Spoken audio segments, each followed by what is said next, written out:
breakdown pair? Is there a breakdown pair? 24 has been blacked out since the start of practice.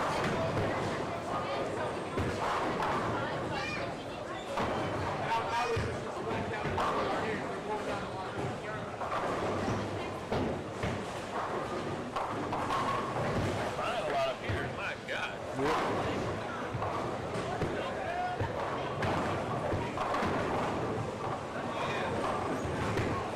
So you want me to cover squats first and then gradually work my way? How you want me to do it? I know that's how Andy used to do it. So like, when you all you gotta do is hit the button, like hit the pair, just so like you're not talking about the wrong pair. So for some reason you so if like some reason you're talking about another pair, you gotta hit the screen. Okay.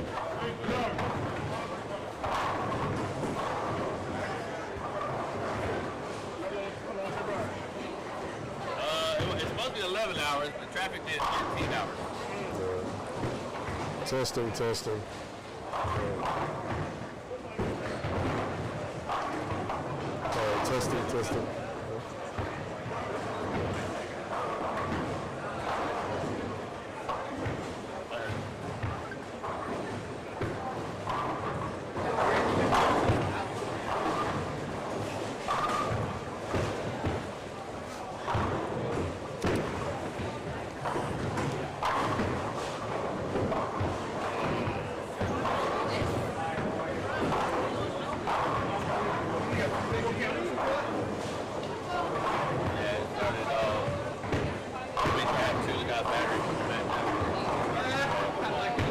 I've got these like all plugged in at the moment, but I don't know how long it's gonna take for Valero to realize I plugged this in there and they want me to change it. I mean, I have them all, so if the charge holds them, I'm gonna have all of them for the logo. How long did the charge typically last? I went from 0 to I had them down in the teens, and I got them up full overnight. But last night, I mean, when we left here yesterday, I had them in, they were like at 60, 65, so they were all full. The thing is, the more you zoom in with them, the more battery it takes.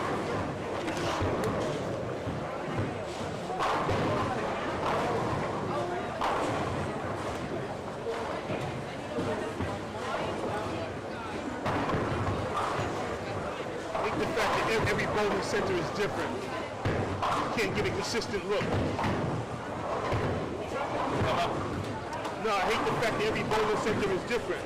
Like in Mega Bowl, you had one obstacle, and we can't get a consistent look because every bowling center is going to look different.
the station or you calling? I'm on the show. He has that mom do it. I thought. I don't know. It's cool.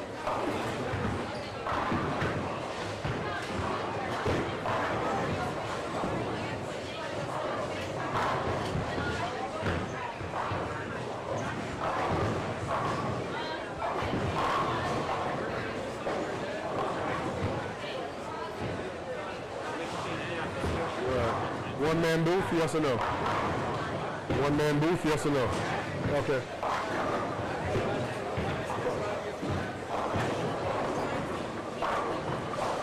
All right, this is a one-man booth.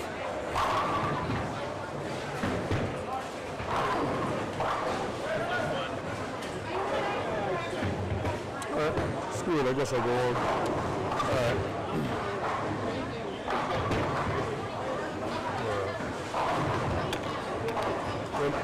Let me know when you're ready for me to talk. Oh,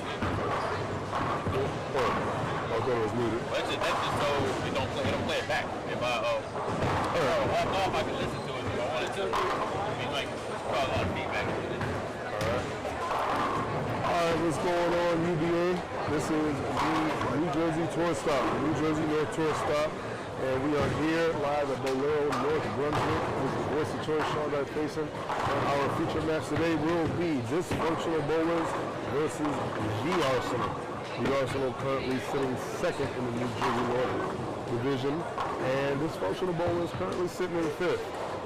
205 points right now currently for Dysfunctional and 222. Ooh. 2-3 ways. Very good. That sounds like good luck. Unfortunately, Arsenal did not have good luck in their last match against Rogue, losing 30 points to Rogue the last time on April 6th. But Dysfunctional Bowlers had a very good turnout against the Legion of Doom, 33-7. Let's see who's going to be rolling on the hot streak, especially on the road to Battle Bowl. This is the home of Battle Bowl in the past here at Bolero, North Brunswick, formerly known as Carolier Lanes. All right, we're going to be featuring the scratch pair first. For Dysfunctional Bowlers, it will be Sean Aiello, Jose Marquez, and Joshua Spickell. That's right. And for the Arsenal, it'll be Ernie Lucas Jr., Nick Gavron, and Andrew Suscriba. A lot of high averages on both sides.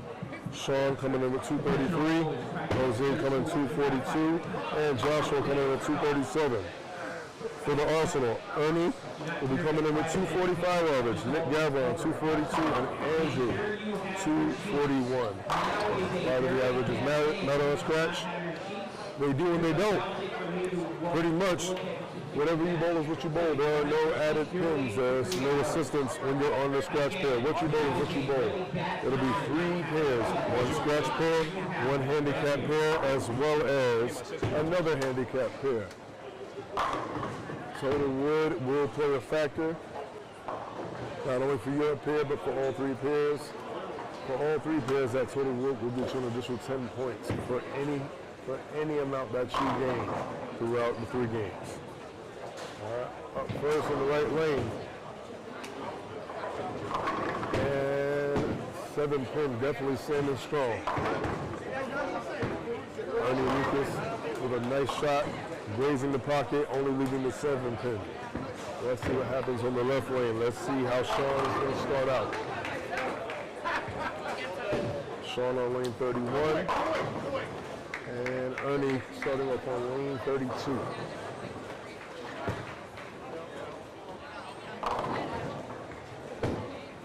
That shot looks good off the hand and takes everything out.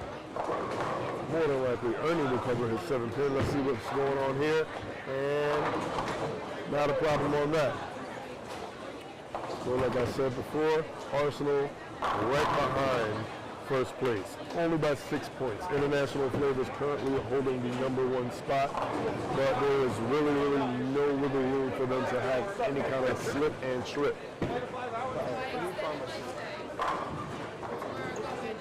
Nick Gavron up on lane 32.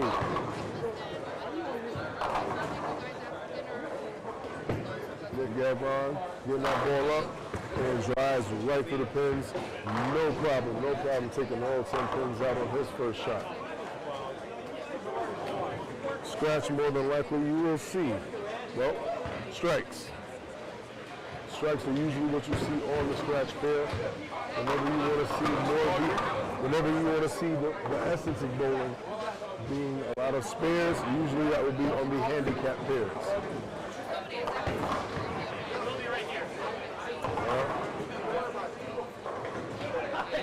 Jose going up on lane 31.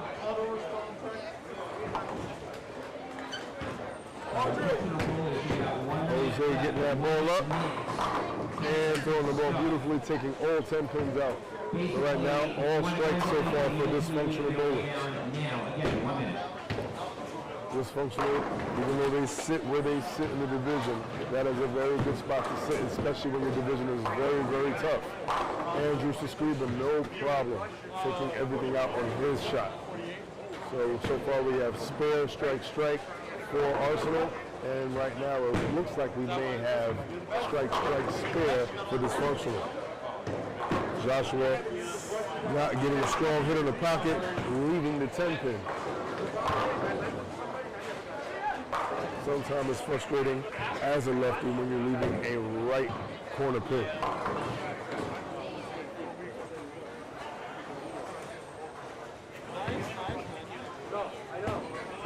That ball looks good going up.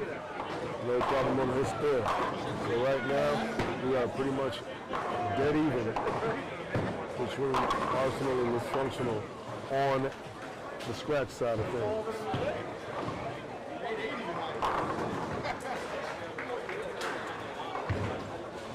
Sean getting the ball up. Much better hit than his first one. Starting out with spare and strike. Okay.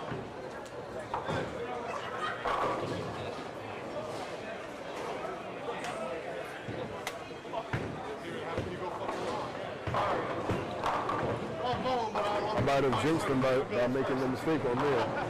Ernie leaving the 7 pin in the first shot, and it looks like he's leaving a 10 pin. So the only good thing is that he didn't leave them both at the same time. You can't give that up. There's literally no reason to do that.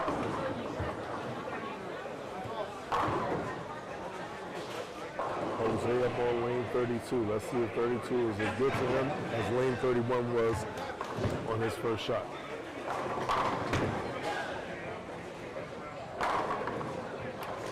Two shots, two strikes.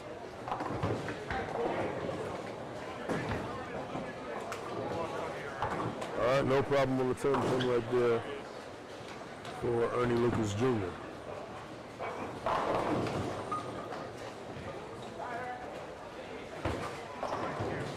Usually you never know what you're going to get on the low side of things here in Bolero, North Brunswick.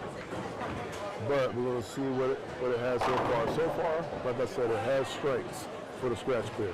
When we take a look at the other pairs, we're going to see if we still have those same strikes. More than likely, we'll also have a mix of strikes and spares when we look at the other pairs.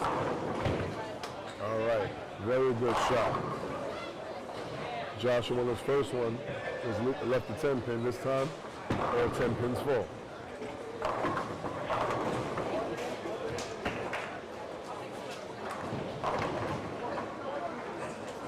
Nick Gavron getting settled in for his shot over on lane 31.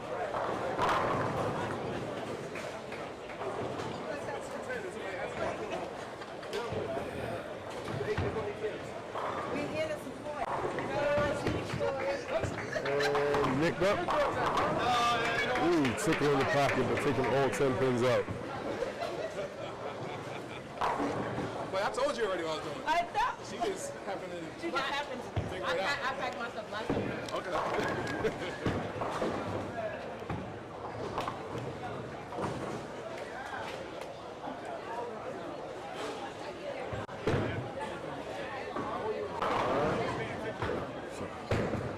Shout out to everybody definitely checking out today's broadcast. Be sure to check out the featured match later on today, competing for another heavyweight title to add to his resume versus Darian LeMay. It'll be Darian LeMay versus Doug Haran, a.k.a. Dougie himself. He'll be competing later on for the Northeast Heavyweight Championship And right now it's currently held by, well, nobody, because the current world champion is one Keith Perry. Shout out to Keith Perry, the current UBA world champion. Let's see if we can get the first strike here for Ernie Lucas. Has not missed the pocket yet, but has not struck yet. You plant, right? Got your wedding shoes? Look at you with your wedding sneakers on. I didn't wear these, no. Zach and Pablo wore these. Oh, all right. So the other ones have the same or similar?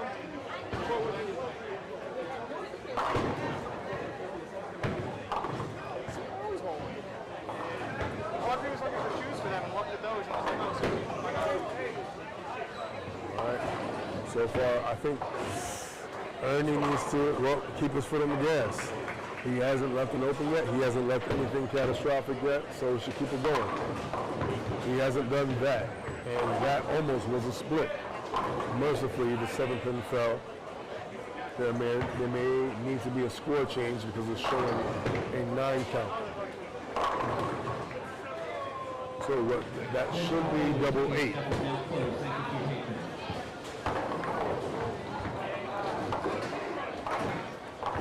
And all over the 10-pin was Ernie Lucas.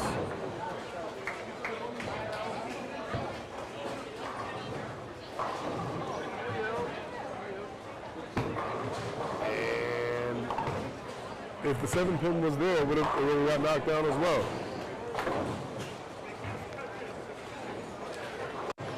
All right, great finish there.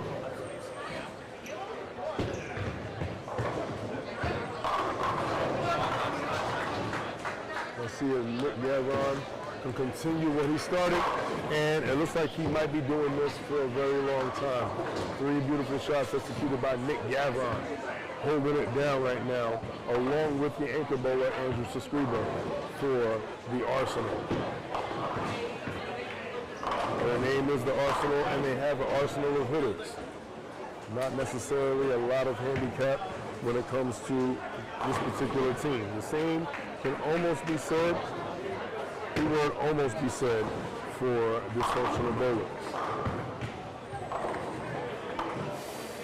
Jose did not like that. He threw 2 beautiful shots. That one came up, well, a pinch high, a big pinch, and he left before 10. One of those makeable yet missable situations.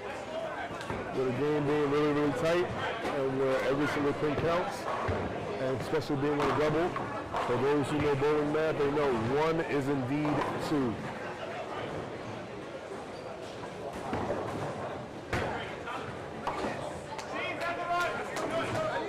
And that was 1 1/4 right there, almost sweeping out the 10-pin, but he does cover the 1 pin. There's been many situations, sorry about that, there's been many situations where games have been decided by 1 pin, especially when someone tries to play hero ball, and it usually can either turn out the best or it could turn out the worst. Joshua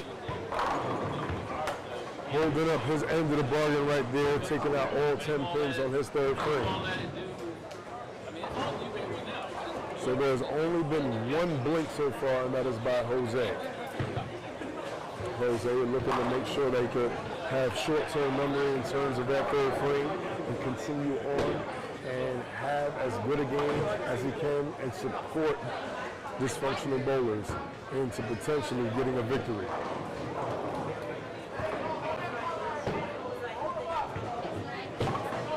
Good ball going up, and it looked good going up, and the result is even better. Great shot right there. Sean taking out everything on his 4th frame.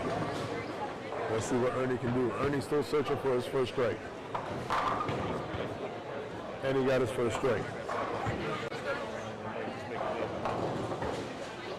If it was no tap, he'd be on front 4. There's been a lot of taps for him. Mercifully, he finally got what he was looking for, well, for the first 3 frames. Let's see if Jose can bounce back rather from his 3rd frame, leaving the 4-10. That ball's a little inside. Gonna take some walk on, well, I'm gonna say the Brooklyn side being that red jersey, leaving the 9 pin.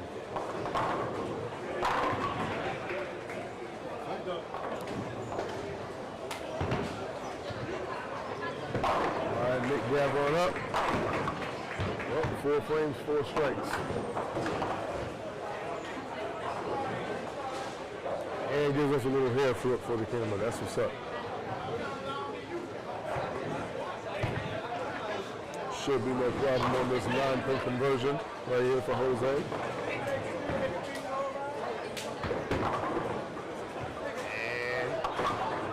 And all over that 9-pin. So with the exception of the 3rd frame, majority frames are clean for Jose. He has the only open on the pair thus far. Let's see if that remains the same case throughout game number 1. So Scriba up. The 10 falling late, but as long as it fell, it's still a good thing. So we got 4 in a row for Nick Gavron, 4 in a row for Scriba. We got score, strike, strike, and let's see if it's a strike number 3. It's not strike number 3 for Joshua.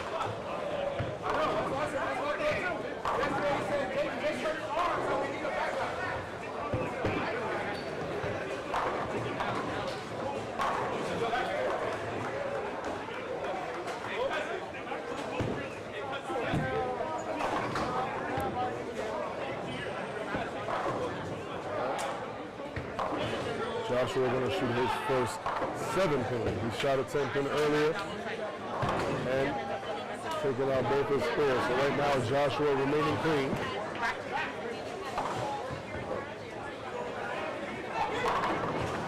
All right, Sean Aiello throwing a good ball with the exception of the 3rd frame where he almost left the split. Takes care of the spare, keeps it clean. And the score was corrected. That 8 count was changed to an 8. It was a 9 earlier. So right now the score is what it's supposed to be. I don't even know. It might be on Smash page. I'm not sure if it's on UBA page or Smash page. It should be on the UBA page as well as YouTube. Alright, if you want to hear Sean Knight talk commentary, UBA page, UBA Bowling YouTube, bro.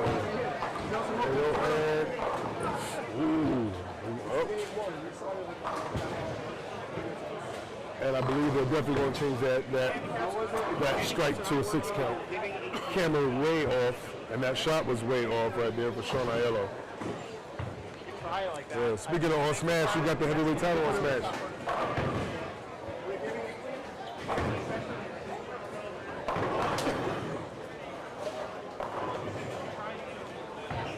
All right, let's see if Ernie can definitely jump on this.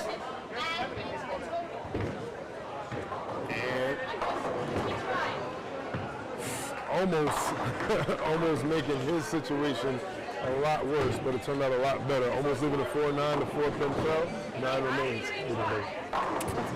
Hanging in there. Sean getting the ball up. All right, tickling the bucket and knocks it out. Yeah, Ernie would have liked to have his first double, and that actually would have been a real big hit for himself. Not for nothing, Arsenal is still up on scratch.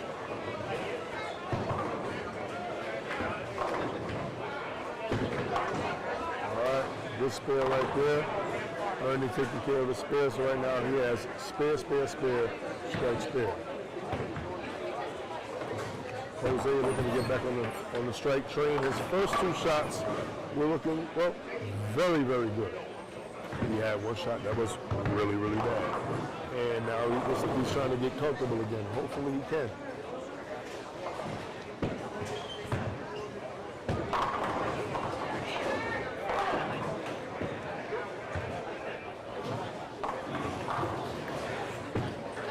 Nick Gavron up.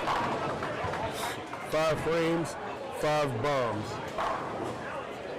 And I always say they got cannons on their shirt for a reason. And that right there was proof why. What's up, bro? That's who's going to go on with Jose, looking to bounce back, especially after the 3rd frame. Hopefully he doesn't let that 1 frame ruin his whole game. His first 2 frames, the shot will get out of his hand. He's just get back to a comfortable spot and keep rolling. Let's see what happens here. That ball takes a little trip outside, but snaps back hard enough to take every single pin out. So strike, open spin strike. And you're going to need a lot of strikes to combat what the Arsenal is doing. So Scriba up and getting the 7 and the 10 to fall late. So that's 5 in a row for both Scriba as well as Nick Gavron. So they are definitely holding it down and making sure that the leadoff bowler is very, very comfortable, giving them a lot of real estate to work with. Joshua coming up from the left. And the 7 shows back up again for him. So that's back-to-back 7 points. And you can see on his face, he's kind of trying to figure out, well, if this is going to be the case for the rest of it. Option A, stick with it, potentially keep tapping and keep the frame clean. Option B, go to something that might have a little kick in the back, but if it has too much kick, it might kick real hard to the face. Let's see what he decides to do.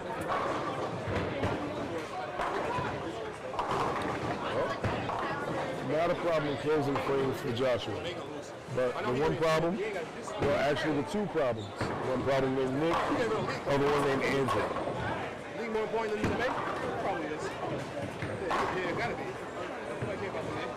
You don't like me. So basically, Ernie Lucas Jr. is sitting pretty because his second and his third bowler, they're giving him a lot to work with. All he has to do is just stay on the job and watch them do the heavy lifting. He would like to lift a couple heavier things, but right now, the only thing heavy is the quarter pins. Bowler! Let's see what Ernie does. And Ernie has his second strike of game number 1. And he has 0 open, so it's still a good thing. Better than that, bowler B and bowler C have strikes for all 5 frames. So honestly, in retrospect, whatever you bowl, you can almost add that to a potential 600 total for 2 bowlers. Let's see if that plays out. What also needs to play out is that everybody on this functional scratch pair needs to strike to put a hand up. Let's see what goes on here. That's how you started. Sean Iello, he's trying to get on some kind of strike train. The train is continuing to roll for dysfunctional. I'm sorry, not for dysfunctional. It's rolling over dysfunctional, and it's being driven by the Arsenal.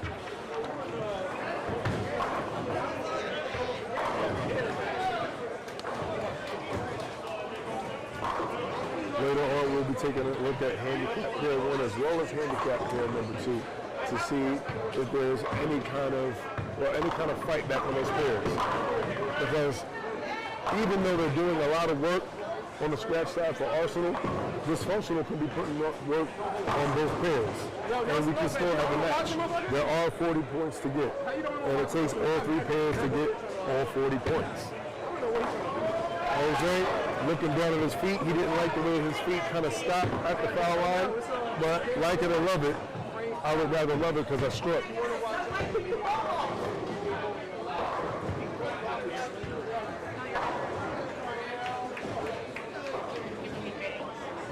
So Scriba up, looking to keep matching. He didn't match the shot, but the pins matched the result. So 6 frames for Nick, 6 frames for Scriba, and 6 strikes for both Scriba and Gavron.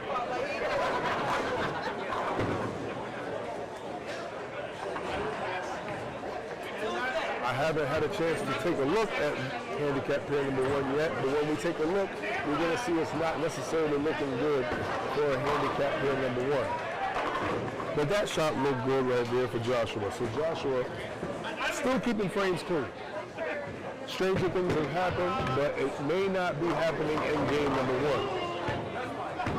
1. In terms of the other pairs, there are some strange things happening that we will definitely take a look at when we get a chance to look at those pairs.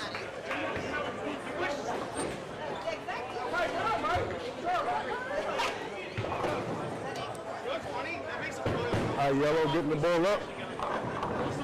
Well, it almost was a 6 count, and it ended up being an 8 count. Anything less than 10 right now is really, really not good for dysfunctional bowlers. And they're creating most of the dysfunction right now. Not just themselves, but they're having a lot of help with that dysfunction thanks to the arsenal. Ernie getting the ball up the lanes, and obviously he's very relaxed. I would definitely be relaxed too if both my second and third bowler are basically on 6 strikes in a row in the first 6 frames. Either way, very good shot by Ernie Lucas Jr.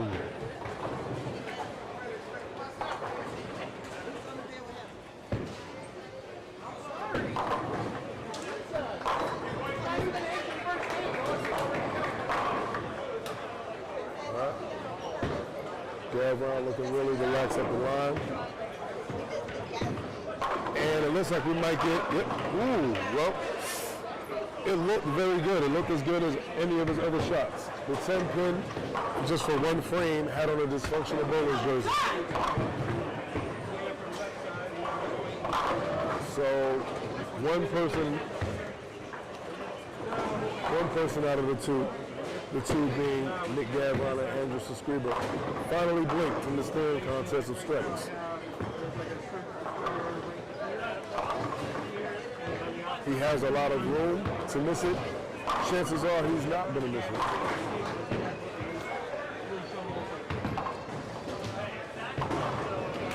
But that's why I said chances. It's kind of hard to get loose for a 10 pin when you haven't been shooting any for the first 6 frames. All right, so we have the first open in 6 frames from Nick Gavron, the first open at all for anybody on the scratch pair for Arsenal. Jose getting the ball up, taking the travel outside, and that's a lot worse than a 10 pin. And for those in the New York area, say what up, Pat Hollis. We got a Pat Hollis of 2-8-10 on lane 31.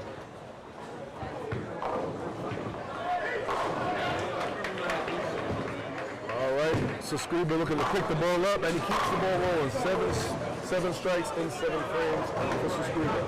Potential 300 finish for Andrew. Potential 267 finish for Nick.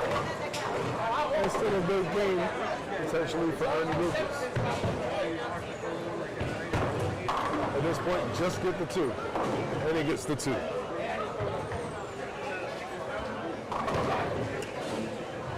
A very, very good lead on the Arsenal's scratch game. Arsenal is looking to basically undo what happened in the last match when they lost 30 points to row. I got it muted. No, I got it muted. I got this muted. I just got Joshua goes. That's why we can't. And Joshua. They can hear all that. They can hear all that. These are terrible because the shit is over you. You're terrible. Joshua is still playing It sounds like it's like you're in a fucking. You can hear the people. I'm saying like you're in conversation like. He about joined in on the conversation while y'all was on. And Sean Aiello. Damn, not the 9 pin. Anything that could go wrong is going wrong for the scratch pair for dysfunctional bowlers. And that is not the way you want to live your team's namesake. Yeah, I think that's what they're living up to right now for sure. That's not good. That's not good. You're gonna need your handicap pairs to make up everything. Oh man, that's not a good thing to do. You know what Damon Wayans said, right? What's that? Never underestimate the power of the handicap. Yeah. Hey, he was right too. He was right. Definitely right on that one. And they're going to need to have all kinds of power. They're going to need strong rights, lefts, that's both fist and feet. And no problem on the 9 pin, and naturally he is SMHing that 9 pin. Out of all letters, he wished the letter would have been X. Yeah.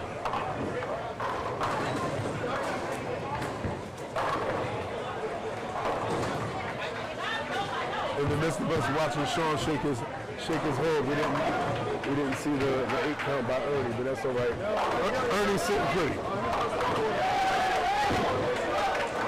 And Ernie is still one of the clean bowlers remaining on the pair. Right now there's 6 bowlers on that pair, 4 of them are clean. One of them has all strikes. So so we haven't had a chance to see Scuba's spare game today. And I'm pretty sure he's okay with that. And there will be no spare attempt on that shot by Jose because he doesn't need to. Let's see if Nick's going to spare. No, he doesn't have to pick up anything except broken pins. Hey, you don't need to shoot at 10 pins. You just get them on the first time. Tell him I said Dysfunctional Bowlers is not a good team. Only person good on that team is Doug Xander, and it's only because his name is Doug. Speaking of Doug's, we're going to see Doug Haran later on against Darren Lemaine for the UBA Northeast Heavyweight Championship. That is currently held by, well, like I said, nobody. Because the current UBA World Champion is from this area. Well, actually, starting this area, Keith Perry. What up, Keith? Hopefully you're watching. Hopefully you're sitting up well, waiting for your next title defense. Oh, and by the way, another strength, Andrew Scuba. I don't call it so much. I'm not even excited. I'm lying. I am excited because game one we could see a 300. One of many I'm sure that Scuba has thrown. Great score being thrown by Sean. I'm sorry, not Sean. By Joshua.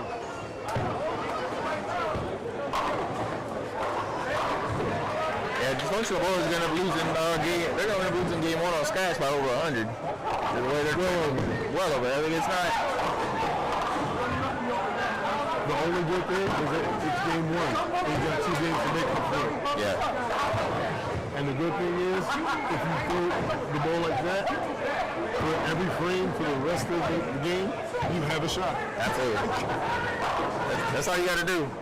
Just got to keep fighting. Don't let game one get to you.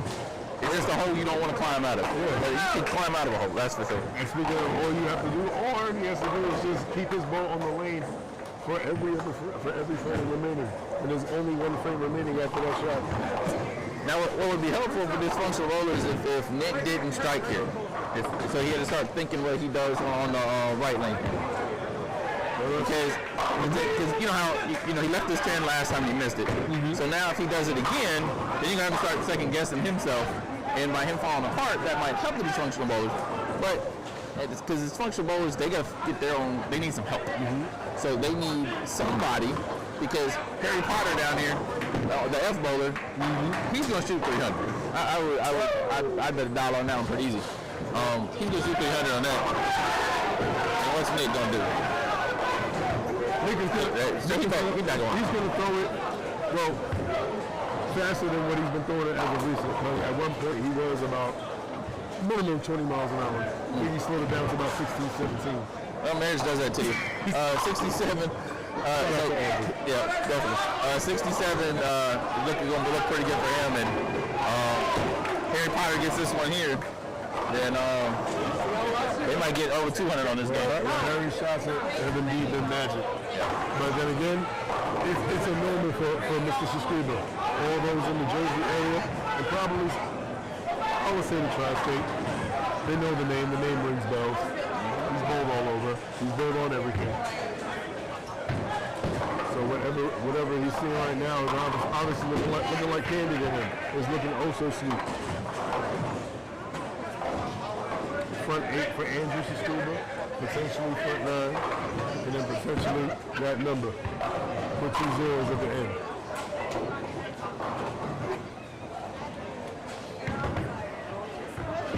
Scuba likes it.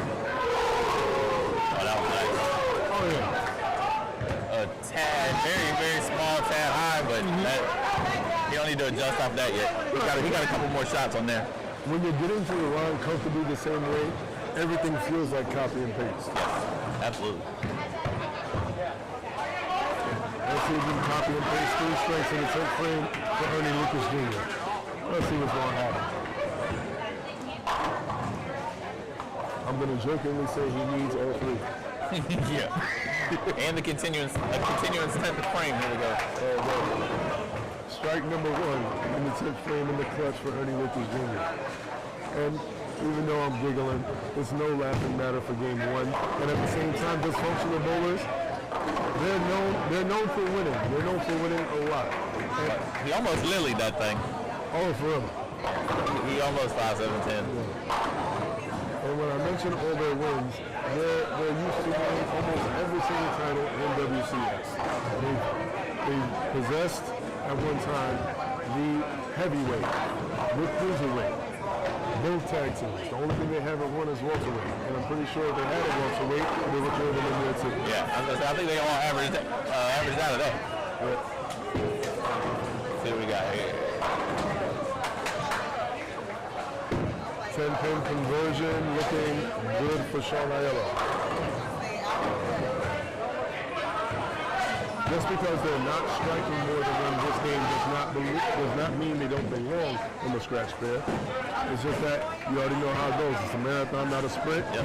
It always helps when you can sprint really, really far and really, really fast in game number one. Yeah, absolutely. I think too is people got to get comfortable, get settled. You know, we're here early in the morning.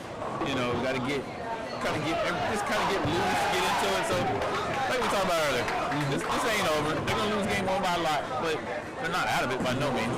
And they could very easily, flip the script and still win totally.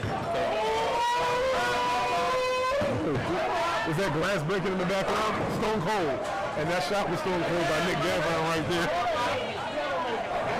That was a Stone Cold spinner if I gotta say so myself. Yes, it is Mania weekend. You might hear some references.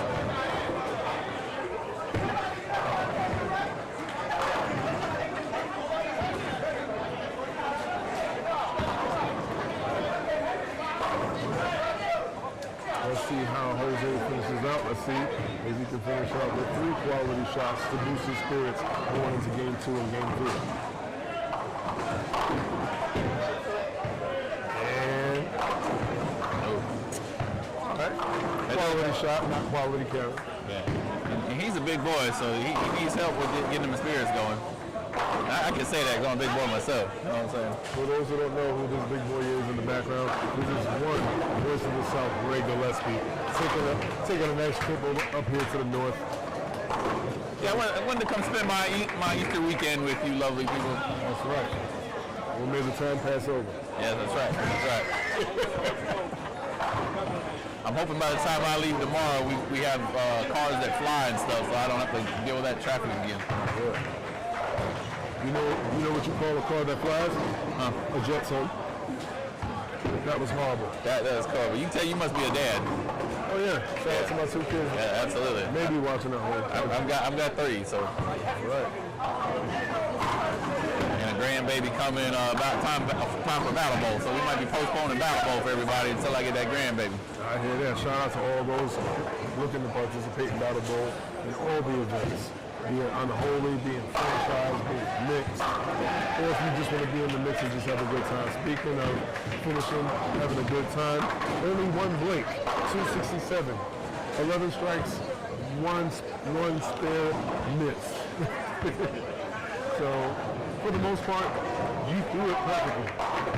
Speaking of perfect, we are on 49 on lane 31, Andrew Suscriba, here in Bolero, North Brunswick, formerly known as Carolina Lanes, looking to add on to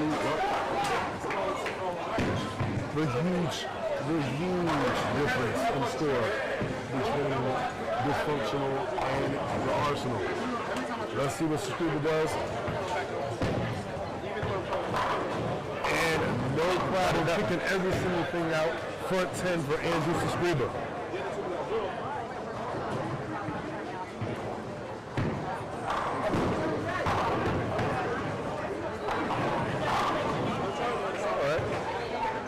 And beautiful shot right there by Joshua.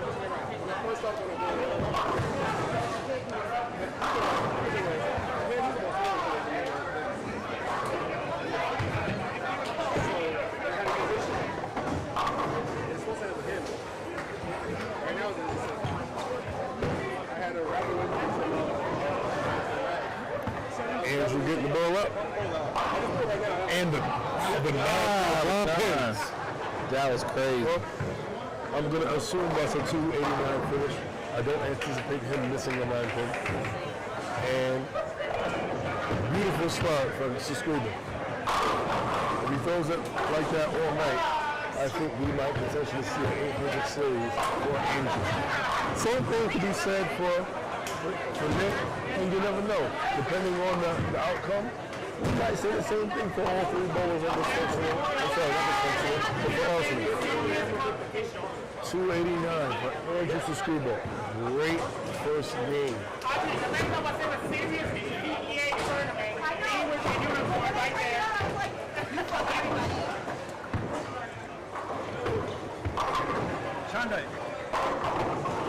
I'm a BBE, bro.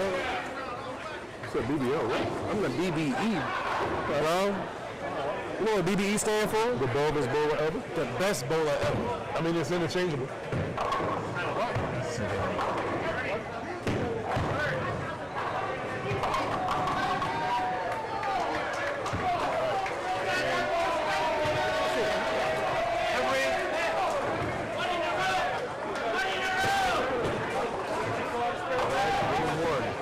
$782 to $643. A very large deficit. A 139-point deficit so far for Dysfunctional, and that's on the scratch player line. Scratch player, we won by 150. I don't know if you saw that. 139. Handicap player number one. We're going to take a look at.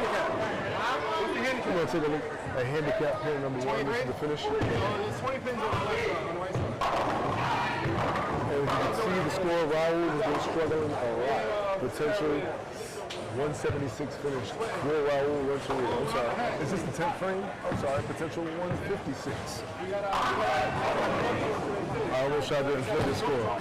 Mistakenly. So for those who want to check it out, Dysfunctional Bowlers Handicap here, consisting of Doug Xander Jr., Pablo Plaza Jr., and Raul Renteria. The only one without the junior at the end of the game, but unfortunately the lowest score.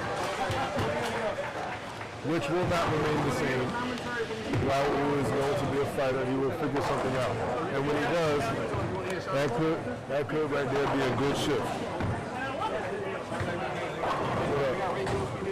This man don't ever say my name right, man. Damn. How you say your name? Gillespie. Just say Smash. Smash, what's up, people? Can't forget the rest. How y'all doing? Love y'all. We got Smash. All right, so we'll just what up? One man show, the voice of choice, the face of the place or something. You said voice of choice. You're the face of those places. You're so stupid. Doug Xander, I'm sorry, not Doug Xander, Doug McFarlane all over his score. All right, so Doug Xander, Pablo Plaza, and Raul Renteria for Dysfunctional Bowlers Handicap pair number one. And for handicap pair number one for the Arsenal. Yes, I said handicap. Douglas Heron. That's right. Will hopefully be the heroine for his, in a good way. I mean in a hero sense. I mean it in a substance sense. Doug Heron, Jeff Zabo, and Doug McFarlane Jr. So we have two Doug's on handicap number one. And Doug number two with the last strike to close out game number one. So we have exactly a 100-pin deficit on handicap pair number one. So far, from what I've counted, that's 239 pins deficit. So, game number two is in the works, so let's see if they put in some work. That being dysfunctional bowlers. They need to find some sort of function within their dysfunction. Yeah, they got to figure out something because they're so far behind right now. It's not. It's one thing when one player gets behind, and the other two can kind of carry their teammates, right? But when you got multiple pairs that are down 100, that's a challenge. More than a challenge. It's more than an uphill battle. You're basically climbing a mountain with no gear. Yeah, you need that. You need every bit of that gear.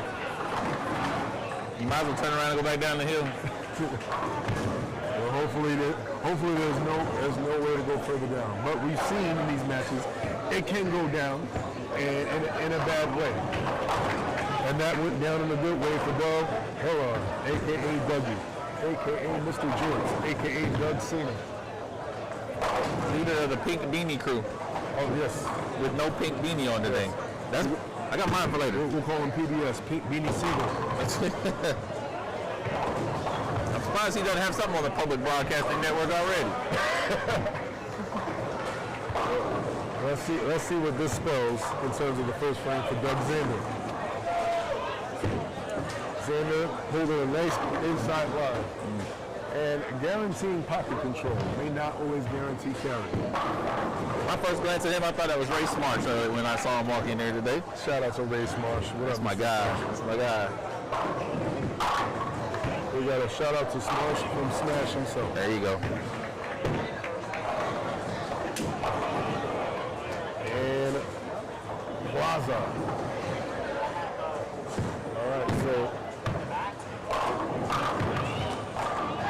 Plaza will be going up next. All right, JS just struck. Jeff Zaba. Xander just speared. Great spear by Doug Xander.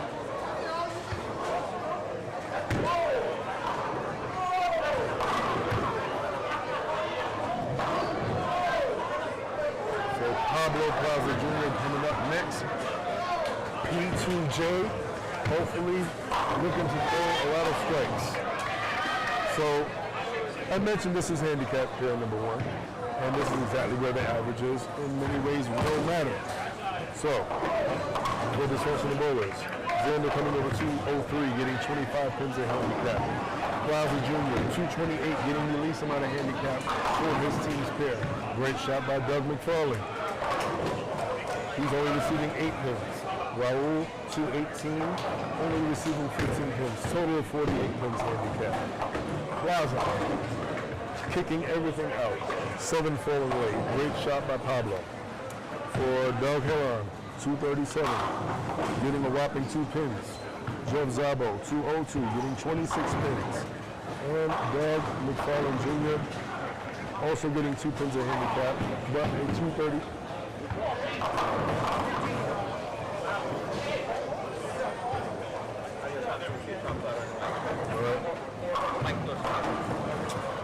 Doug McFarlane getting 2 pins of handicap with a 236 average.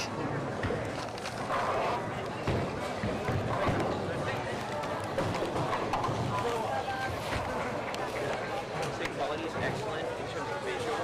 Audio, they're not picking up anything. And like I said, one thing about Raul Renteria, he may struggle one game, he'll figure something out. He's always thinking on every single shot. And that was a good thought. Whatever good thought he has, he needs to keep that thought. And he needs to keep that shot. And hopefully he can keep those strikes going for the remainder of this game if they want to cut down so far the 239 pin deficit, and that's on 2 pairs alone. The only pair that has a fighting shot currently is handicap pair number 2. But handicap pair number 2 did just lose. And it looks like they're going to lose by 25 pins. So 239 plus 25. We're looking at a near 260 pin deficit that you have to cover over all 3 pairs. Xander up, and he creates a little more angle on that shot and definitely takes out the 10 pin. He liked the first shot, he liked the second one better. And the 7 pin trying to make an appearance, it falls late, and 2 shots, 2 strikes for Dougie himself.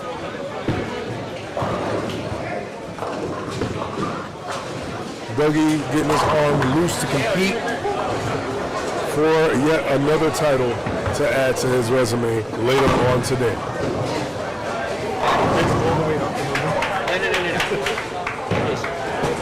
Volume's good. Make sure it's far enough away from your mouth so that it doesn't come out like really muffled. I think the volume's better now. Should I put it right back here? Yeah, I put it back on. I put it back on because I just I turned the volume up on it. No, volume now is fine. Now the mic is too close. Yeah, Put it back on. Put it back on a minute. And I'll go. Let me. It's coming out garbled, but listening to it on the audio. Hey guys. Appreciate you. And Jeff did not appreciate that 8 count, and neither did Pablo. I can adjust the input. Pablo leaving the 2-8. Mercifully, there was no 10. There was no 10 with it. Pablo covering his 2-8 spare conversion just fine, but no problem.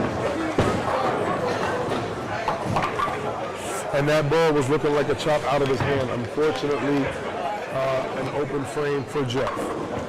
Let's see if both the dogs can hold down their middle bowler. Raul getting the ball up on lane 33. Two very good shots. Looking to almost erase that 150 start that he had in game number 1.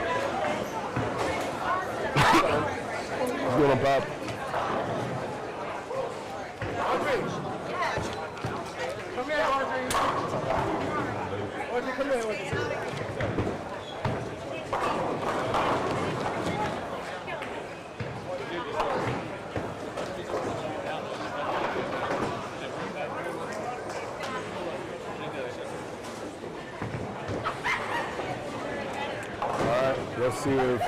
Let's see if Dougie can remain fresh. In frame number 2, let that ball walk in. It took a long walk, but it didn't finish the trip, leaving the 10 pin.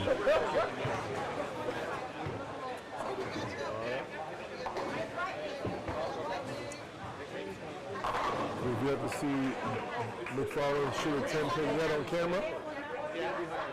His first one on camera today. Let's see if it's a good showing. Let's see.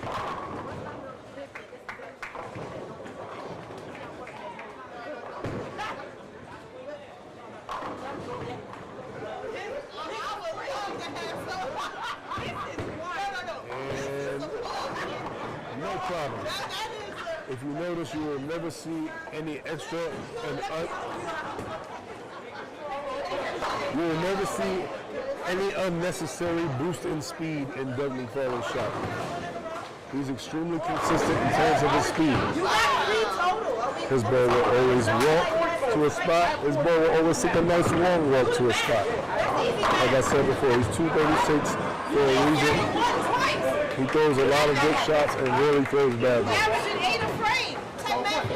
You see, Doug Xander is one of those sleeper 2-0s that when he gets comfortable and finds something, he throws good shots. That was a very good shot. Doug Xander with spare, strike, and they're looking to change their dysfunctional misfortunes. And that was a merciful carry of the 7 and the 9 pin. 3 shots, 3 strikes for Doug Hiller, for Dougie Hiller. We'll just call him Dougie because he loves his name. There's way too many Dougs on one pair, though. I know, right? Wait, that should be a goal. It's like they got Dougs on sale. Yeah. Pablo with a very good shot. One's the real thing, the other one's the T-Mobile version. And you know what's real, honestly? And yes, I'm not going to be a heel. I will put him over on commentary. What's real is his resume. He's bowled almost anyone you can think about in any region, whether it be north, south, or anywhere in between. Yeah, the thing I've always liked and respected with Dougie is like he has fun with everything. You know who didn't have fun? Raul Renteria on that last shot. If Dougie was calling that, he would have said he's ass. Well, I'll say this. Well, he finally got himself out the good of the first 2 shots, and it looked like he got a little homesick on frame number 3. Yeah, he forgot what he was doing. But you saw that ball came out of his hand a little early. He didn't get a chance to, as we say, really hit the shot. Jeff hits his 7 pin. That's very good. I mean, I can see he's a huge friend of fans. He needs to cool it up. We got it. And as you can see, the Arsenal Corporate Suite is here and more. Raul is going to keep the house clean, though. Yeah, he needs to. What was their total pin difference? Did we see? About 260 in total. Because this pair lost by about, that being handicap pair number 2, because I'm pointing, like all of you can see. Yeah. That's me. They lost by about 25. They lost by exactly 100. They lost by 139 on stretch. And ow! All right. That hurt. Well, a little 9-pin defiance. Yeah. Yeah, that was. And even the sweeper didn't know what to do, so obviously we're going to add the 9-pin on that.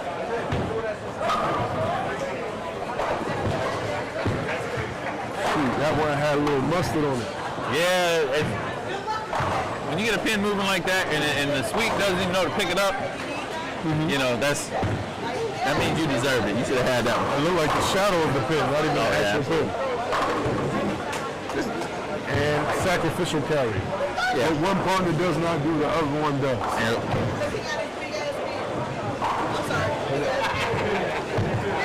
Think about it as a tag team and be double D.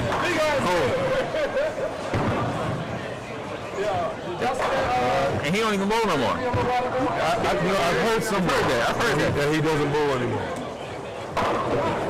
Maybe that's the key, to bowl a lot less.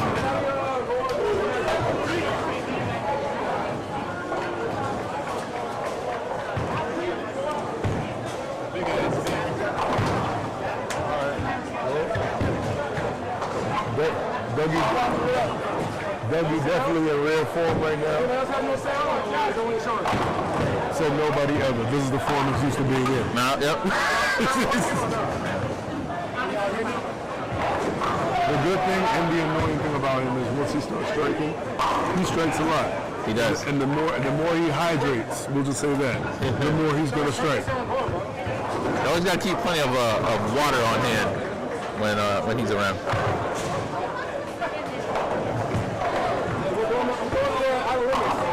So they're still looking for that 9-pin that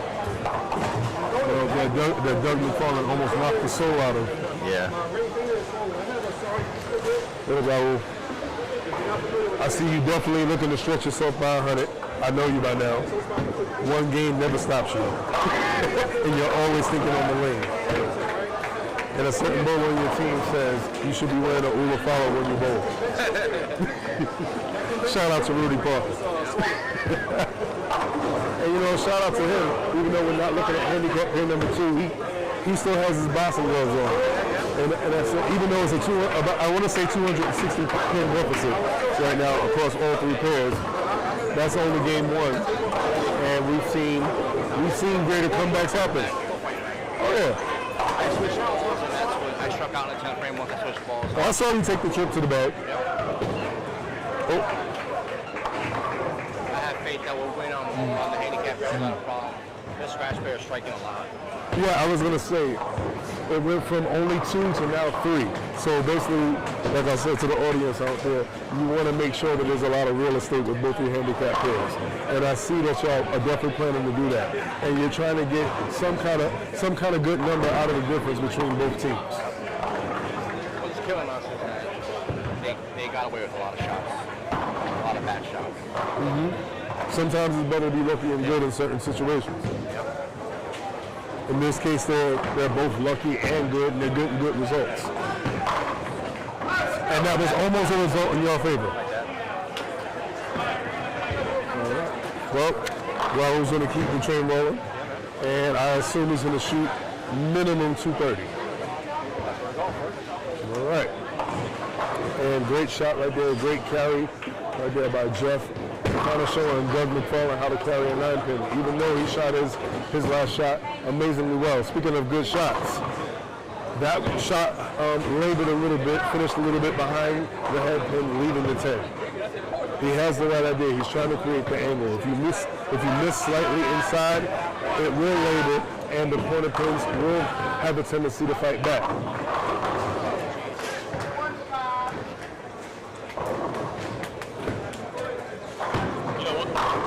You know, one thing about it, as long as it took to get that 9-pin back on 33, that's one of the advantages. There's not a lot. That's one of the advantages that string pins will provide. Shout out to those who enjoy string pins. That, you know, because we don't discriminate. Because we're in the center that in 2 months' time is going to be on string. Allegedly. Allegedly. Just say allegedly. Hashtag spoiler alert. What's Paul Heyman always say? It's not a prediction, it's a spoiler? There you go. So yeah, it's not a prediction, it's a spoiler. Well, I predict he didn't want to throw it on that side of the pocket, but no. I also want to assume that he wanted the result. So yeah. He probably didn't want the foul line to come on either, but it did. He wasn't over the line. Oh, nowhere near. But But I think one thing about the string pins I do think will be beneficial is you won't get messed up. Your flow will be there. Yeah. Everybody's gonna have to get used to how the ball goes through the pins. You're not gonna have all the carry, all the centers that inflate their scoring by having the flat gutters. Like there's so many things that are gonna be they're gonna be different. You know, you're not gonna have the crazy messengers and all that kind of stuff that people just got to get used to. But it's kind of sadly it's a way that we have to move in bowling just to stay functional. I mean, mechanics are expensive. There's a lot of You said two key words. Yeah. You said different, which is why I was hoping that things turn out, because right now it's not looking good. And you mentioned function, something that they've yet to locate. Yeah, well, at least they wore it on their shirt. They let you know. Well, they need to wear their heart on their sleeve, and they need to negotiate something with the pins. Because right now the pins obviously have cannons on their jersey today as well. Well, normally you always tell people that, hey, you're bowling for the name on the front of the jersey, not the name on the back of the jersey. And they are definitely bowling for the name on the front of the jersey because the dysfunctional has been very evident. The functionality has been very evident. And you can flip it the other way. Arsenal's striking all over the place. So they brought their arsenal, and the dysfunction has been brought. And for those who are watching and like, hey, that shot looked good, why didn't the other one strike for Doug Zander? Doug can definitely tell you that, and I bowled with him before, he knows that he got the shot inside last one, and that's why the 10 pin did what it was supposed to do on that last shot. He got the ball out a little more, and he carried a lot more.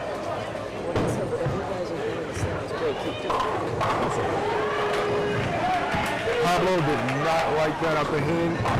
He did not get the merciful result last shot. And they are going, I believe they're going to need to change that. If the rest, my eyes will not deceive me. That is double wood. That is a 7 count.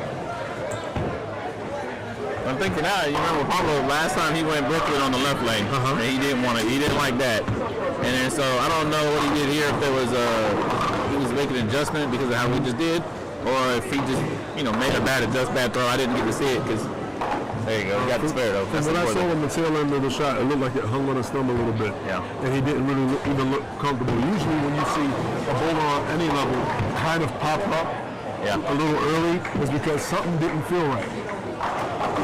Good bowlers or bowlers that are aspiring to be good, whatever level you're on, you already know. When you feel comfortable, your finish looks comfortable. When you look uncomfortable on your finish, it becomes a spray and pray. Yep. Dougie sprayed on that 5th frame, and he didn't pray enough. No. He prayed enough to get up to 10, so he will not be making any babies on camera. Well, yeah. Well, when you were talking to Raul, me and Dougie were talking, and he's got a pain thing he's talking about between his elbow and his wrist. I did notice that too, and he did look at his wrist. Yeah, and I told him he just pour some alcohol on it, it would help. And he got to just figure out, he's trying to stretch it and all that kind of stuff now. So hopefully he'll. But if they get up by enough pins, he could probably sit out the damn 3rd game. Do you want to use it?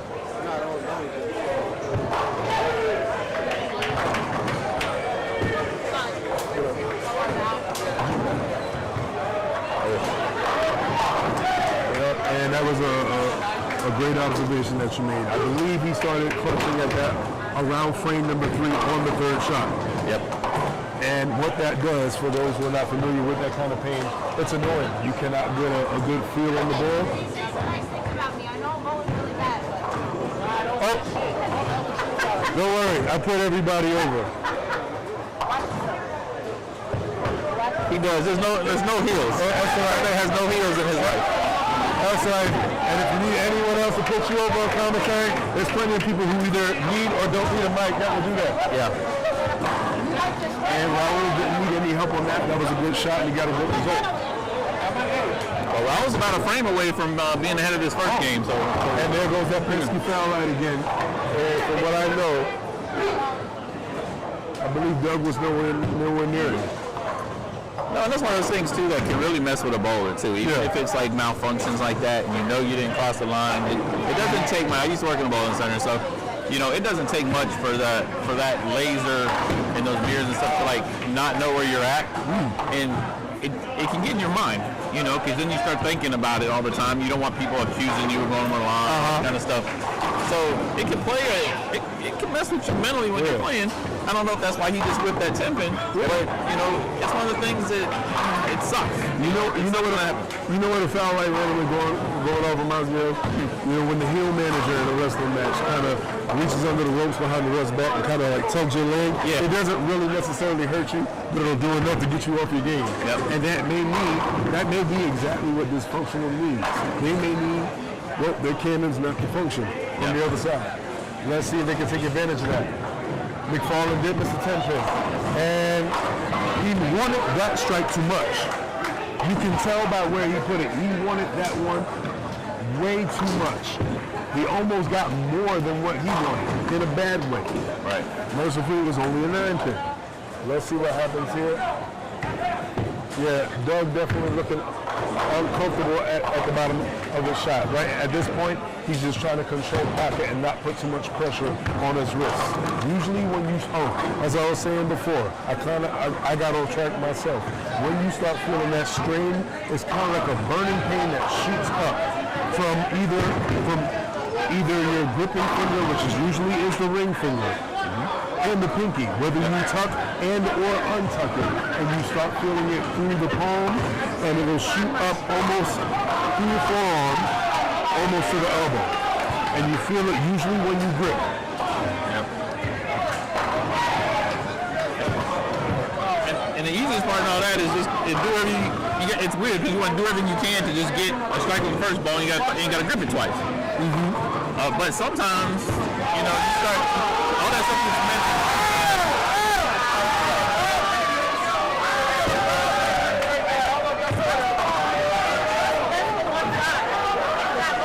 And Pablo with a great shot.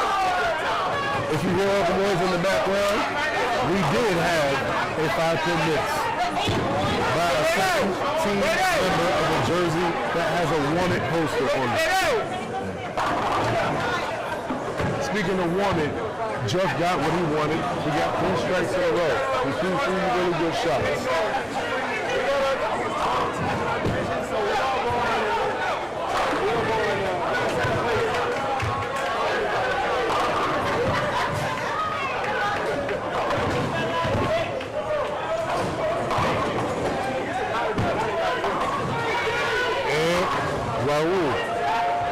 He's liking every shot, and he understands that because he got, I want to say, a calmer, more predictable ball, he knows he has to remember to hit the shot when he throws it. All right, we got an LFG chant in the background from Raul. I was saying that I noticed that Raul picked up something that is a lot more calmer, predictable, something that gives him permission to hit. He has to remember to hit every shot so that way he gets the result that he desires.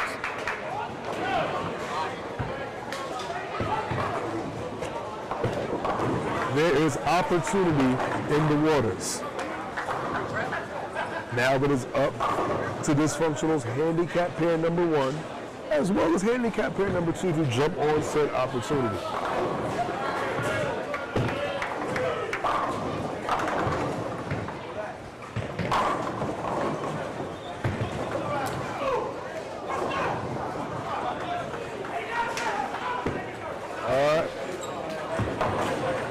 And you can definitely tell Dougie is feeling extremely uncomfortable with each shot, and that could take an unfortunate turn, not only just for his score, but for game 2. And it's always unfortunate when you're rolling good, you feel good, and all it takes is a fraction of a second for something to go wrong. You can go wrong with the foot, you can go wrong with the knee, you can go wrong with a toe, you can go wrong with a wrist. It happens, especially if, and not even to say this in a joking way, when you do not bowl as often as you do. Your body will honestly sometimes take offense to if one day you end up bowling a lot. He has a lot of bowling left to do for the day. What is this going to mean for his title match against Darren Renee. Roddy Piper once said, just when you think you have all the answers, I start to change the questions. Yep. So now questions have now arisen. Yeah. And that's got to be in the back of his mind, is because, you know, obviously he wants his team to do really well. He didn't plan on bowling the tour stop today because he has the match after.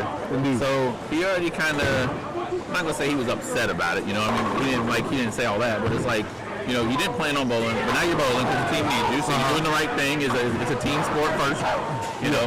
And now it's like, in the back of your head, it's like, well, now, wait a minute, now all the social media posts, all the trash talk I'm doing about my heavyweight match is bowling right now hurting me for that. So, you know, it's kind of stuff that's just going to go in the back of his mind. Hopefully that, you know, he can get some liquid courage or something later and kind of get it all fixed. Because you want to see a good match later. You don't want to we don't ever want to see bowlers get hurt, right? We get enough flack about we're not athletes, you know, this ain't a sport and all that nonsense. But, you know, injuries and stuff happen. We don't want to see anybody get injured. We want to see a good match now and later. It's still real to us, damn it. It's still real to us, man. That's the main thing. And another thing that is still real is the opportunity for a comeback to happen for dysfunctional bowlers. Jeff right now is standing on business from the left side, and as we saw in that shot, from the right side.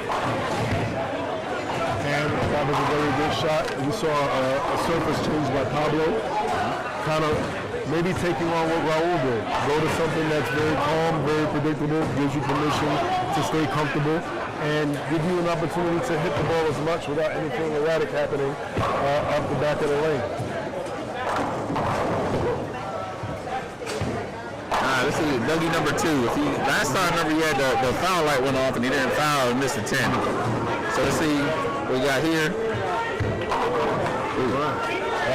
High line drive to the pocket.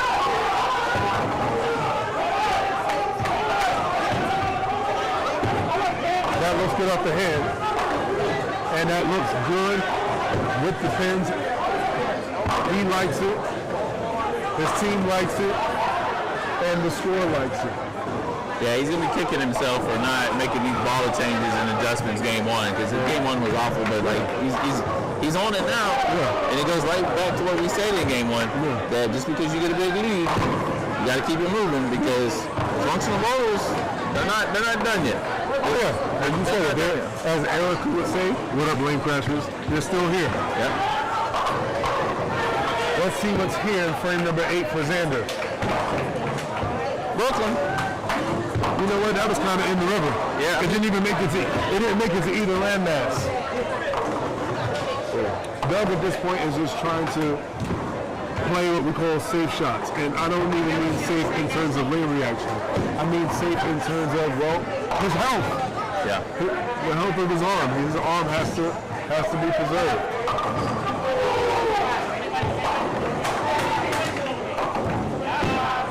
Pablo.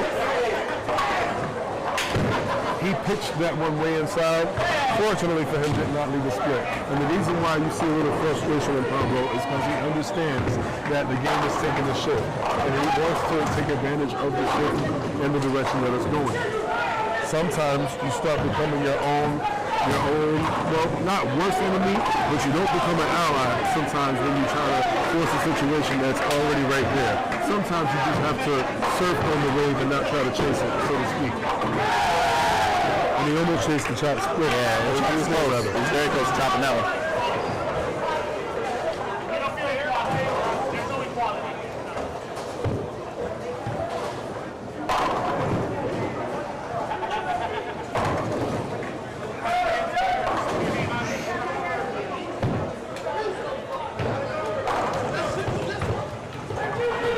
Five-bagger coming up right here. All right, he says 5-bagger. Let's see if he's not a dark cloud. We got the new puppy. No. And then we have a Halis Pat. The inverse of the Pat Halis. A 3.79. The ball made contact with the pocket. Yeah. This is better contact. And that right there. Look at Raul now. That's right. And reminiscent of the man with the towel in the hand. that we're used to seeing on camera. Raul Renteria right now trying to send a major message. Let's see if the message is fully received across the board for both handicap pairs. What was the pin difference on handicap 1? The pin difference on handicap 1 was 100 on the nose. 701 to 601. Okay. What's the handicap difference? Oh, the handicap difference. I'm sorry. A great question asked. I should have heard it right the first time you asked it. So Arsenal only receives 30. The handicap is the middle bowler, Jeff Zabo. All right, so they're getting 18 more, and they're already up 100 here. Almost. All right, great shot there by Doug McFarland.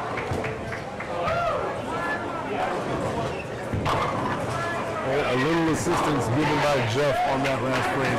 He was working on 5 in a row. So not only did he lose count on that first shot, he also has an open frame to add to that. So that's it. My goodness. Oh no. And Doug trying to go down to something a little more controllable for the sake of his wrist. An unfortunate turn of events for Mr. Harrow. So now, decision time.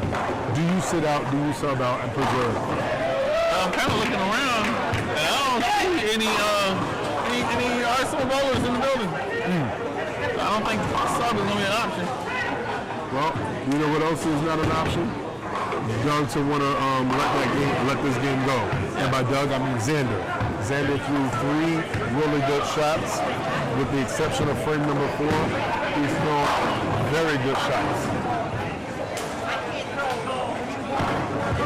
And Doug looking to make that. He gets that ball down lane.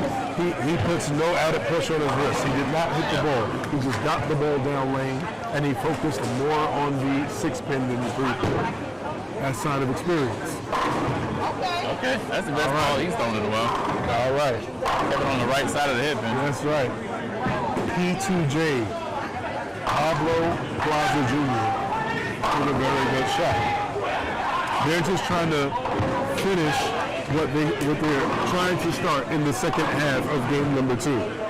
Because sometimes we have to look at games as halves. Yeah.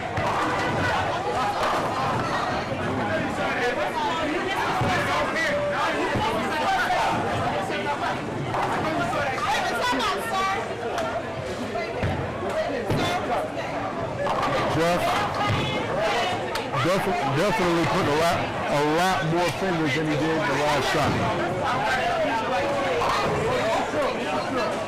That was more of a mechanical adjustment than an adjustment with the feet.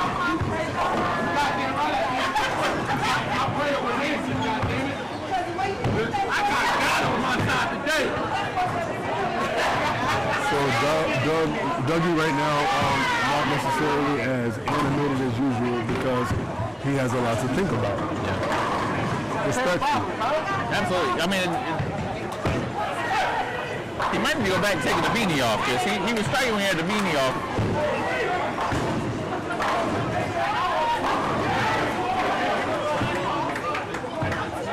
He's just trying to get out of this game with a 2-0, you know. He's just trying to get through the game in general. Yeah.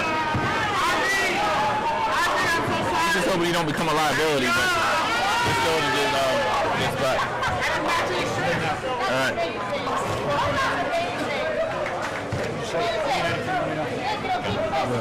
Everything's all stuff we talked about. Shout out to PBA Commissioner Tom Chris. He's here to watch Raul strike and Raul strikes. So,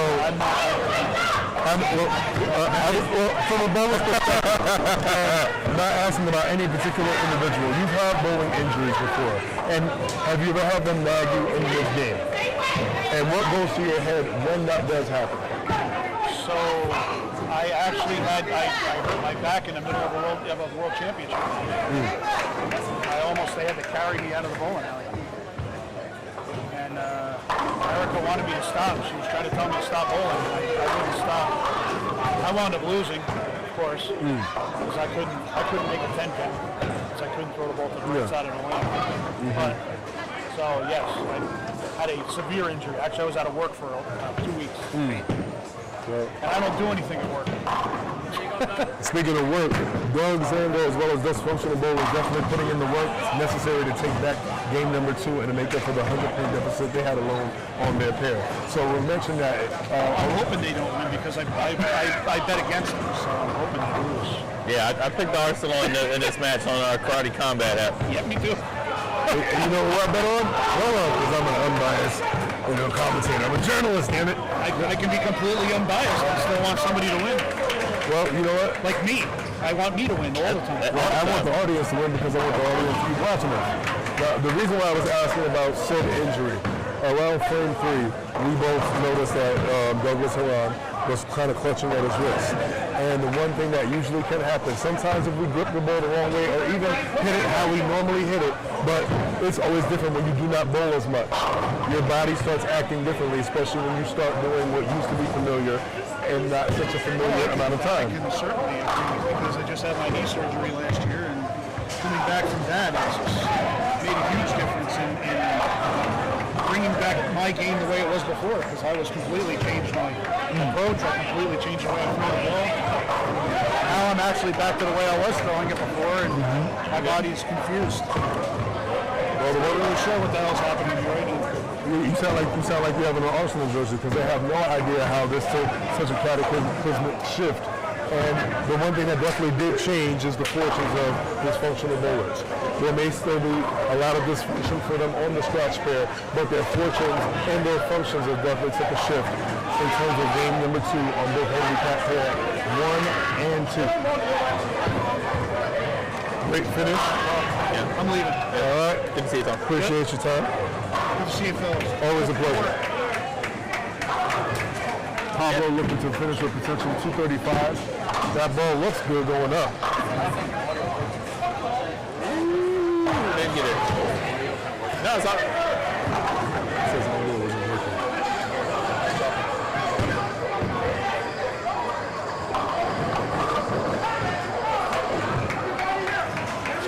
It says the audio isn't working. I just turned mine back on. I had mine off. Come on, mine?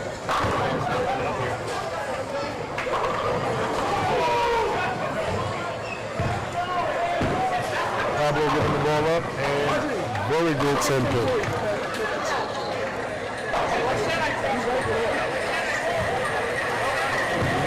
Yep.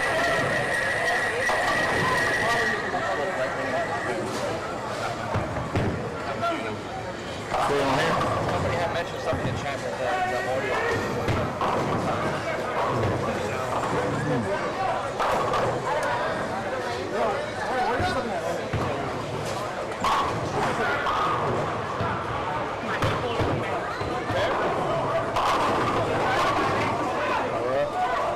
So Pablo picking up his 10 pin before, potential 215 finish. Pablo doing a little area check there. And I don't think he's going to stick with that area. 212 for Pablo Plaza Jr. So 223 for Doug Zander. Potential 203 finish for Jeff Zoba. I'm sorry, Jeff Zaba. That's the first time I messed up his name all game. I hear it, so I don't know what he was talking about. Why he wasn't hearing it.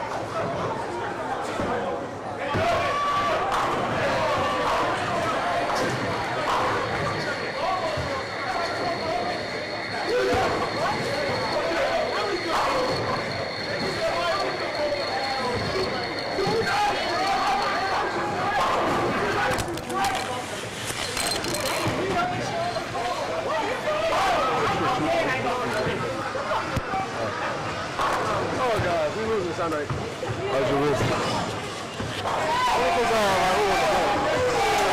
How's your wrist?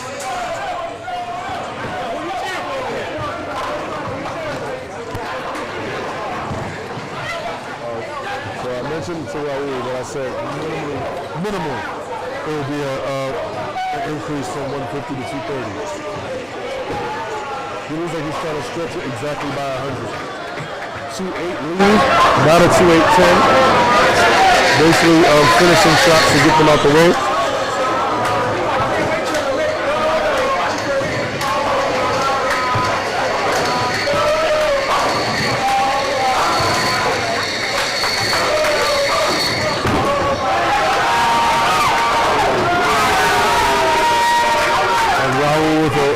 a beautiful shot, potential 265 finish for Raul Renteria.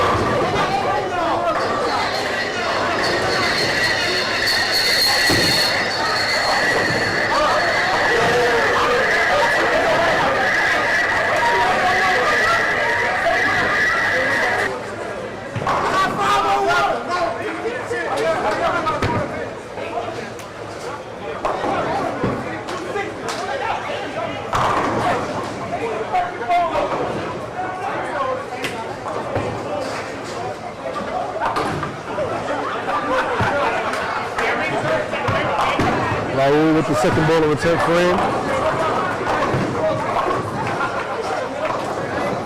So yeah, it's definitely going to be 100 plus in terms of his self-stretch. He shot 150 game number 1, and he's going to shoot 260 game number 2. So he is going for that self-stretch. 215 finish for Doug McFarlane.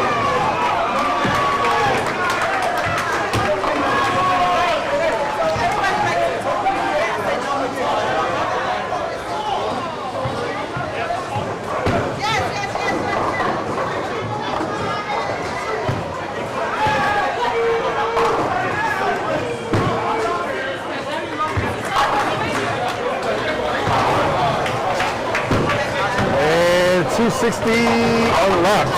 262. What did he shoot game number 1? It was 150 what? Yeah. Yeah, so I said he's going for a 100% stretch of himself.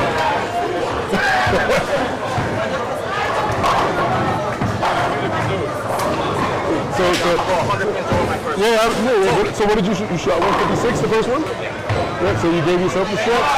There you go.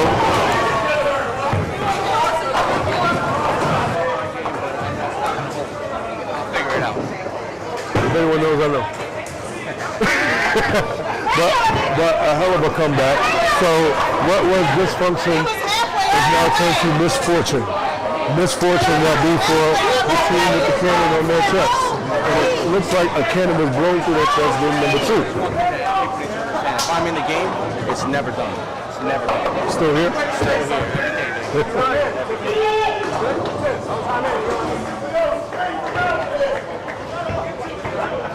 So great comeback, and we're going to take a look at handicap pair number 2. For handicap pair number 2, for dysfunctional bowlers, we got Dennis Domerstad. Is it Domerstad? Is it Domerstad? Domerstad. I accentuated the A a little too much. So we got Dennis Domerstad.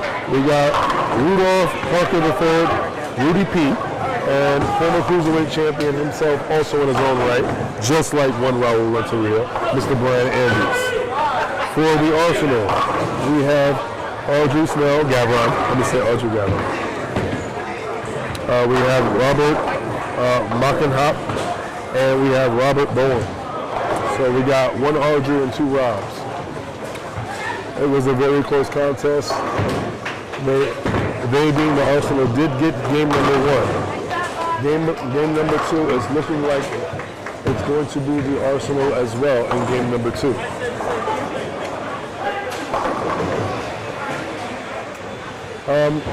Raul, by how many pins did you win that game? What is our handicap? So your handicap is 48, theirs is 30.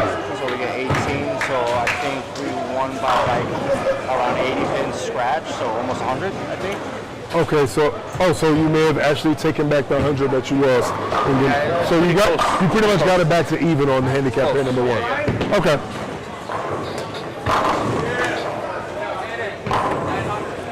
Yeah, Ryan strikes here, we'll win this game here.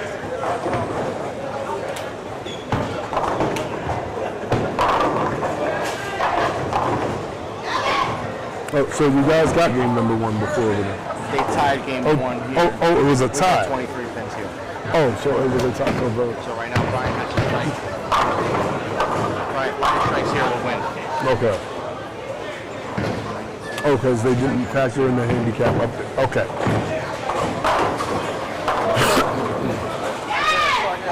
So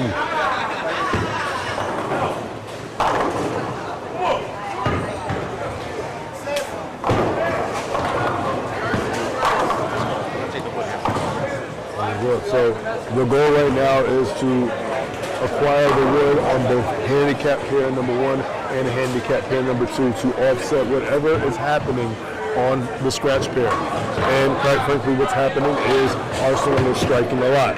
Brian Andes needs this strike, and Raul asked, and he received it from Brian Andes. So it looks like game number 2 is going to go to Dysfunctional Bowlers.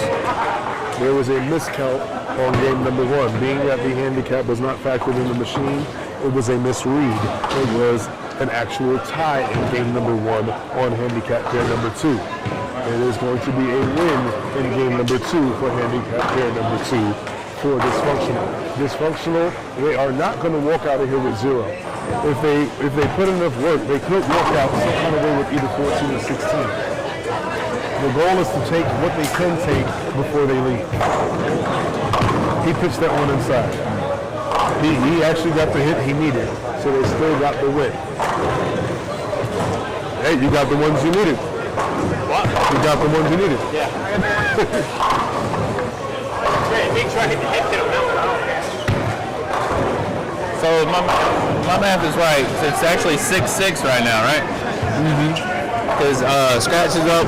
Scratch got 4 for Arsenal. They split on handicap 1, and handicap 2 went to Dysfunctional Bowlers. Yeah. But the other problem now is going to be total wood because Scratch is up. The Arsenal Scratch is up like 230 or so. It feels like it. Because they almost won that one by 100 again. But now we're very close on handicap 1 as far as total. I believe that's it's single digit difference. Actually, yeah, and they are up on handicap pair number 2. Yeah, so I mean, if so, we're back to where we talked about where it's not over because Dysfunctional Bowlers, if they can win game 3 here on handicap 1, and they can get some pins back on game 3 here, then hey, it could very easily get a lot closer to a 22-18, 24-16 kind of thing. But Dysfunctional could even still pull us out. You know what? You know who is functioning on that last shot? The new Mrs. Gavon. Audrey right there with a very good shot in frame number 1.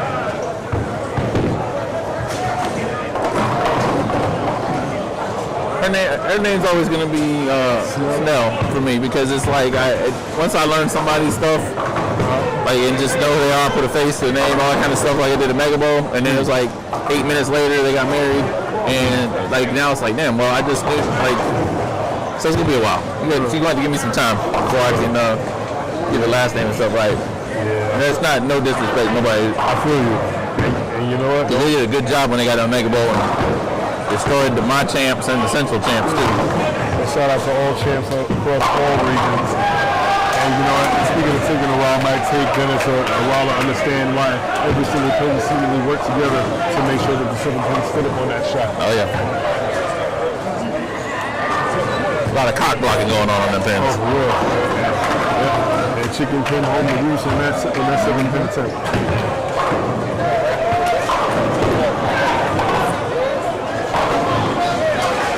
Raul had his chest out. His chest was definitely inflated and for good reason. Because, as usual, whenever you lose by a lot, the other team, they smile a lot. They feel good. Yeah. They make noise. They buy more hydration. They do a lot of things. And then all of a sudden something happens. Life. Yes. Sometimes life takes a shift. It took a shift in game number 2 in a lot of different ways. And it's seemingly taking that kind of shift right now on handicap pair number 1. Now what we're watching now is potentially handicap number 2 jumping on and getting on. And unfortunately what stayed on is the 7 as well as the 10 pin for Mr. Rudy P. III, RP3.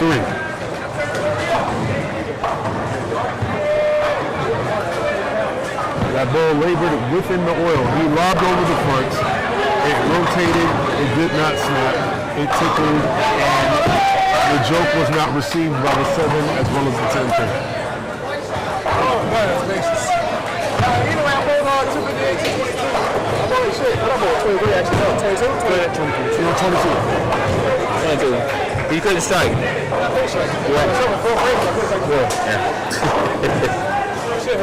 I know. We were kind of talking about that. Hands are frozen. I'll ask you one question. So somebody got to buy me a shot. If there was another person around, would you sub out and would you preserve yourself for this other match? Why would I sub out, bro? I'm in 20 hours worth of shit. With the side action. Okay. Why am I subbing out? And you're I'm in a high man on my team right here in the pack. Second game. Well, you must be high on Why would I sub out? I'm the best bowler ever, bro. Why would I sub out? Would you sub out? No. Yeah, exactly. So sub out. Whatever. All right, so the bruised up bowler ever is still going to continue. Anyway. Give me a microphone. That's why I paused. But you know what's also going to be wild? This beautiful shot here by Audrey. And wow. The 7-pin stands up twice on lane 35.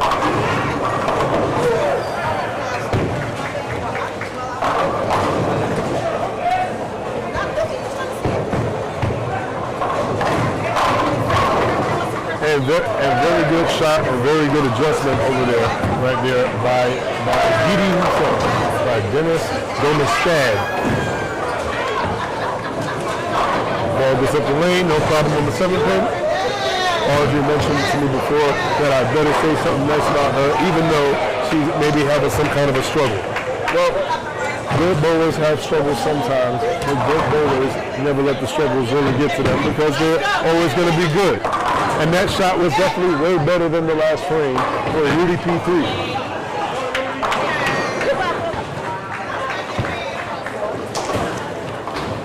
Fix your face.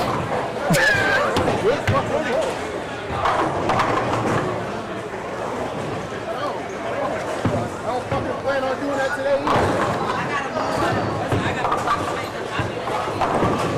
And that ball takes a trip out. And a late sliding kick from Mr. Robert Boehm. So I didn't get a chance to mention the handicaps and the averages. So for Dennis on Dysfunctional, 216 getting 16 pins. Rudy Parker receiving 18 pins and coming in at 214. And the anchor for Dysfunctional, Brian Andes, coming in with 222, receiving 12 pins of handicap. For the Arsenal, Audrey, 210, receiving 21. Robert Mockenhop, 237, receiving only 2. And Robert Boehm, 239, receiving all of 0 pins. 46 pins in handicap for Dysfunctional bowlers, 23 pins in handicap total for the Arsenal on handicap pair number 2.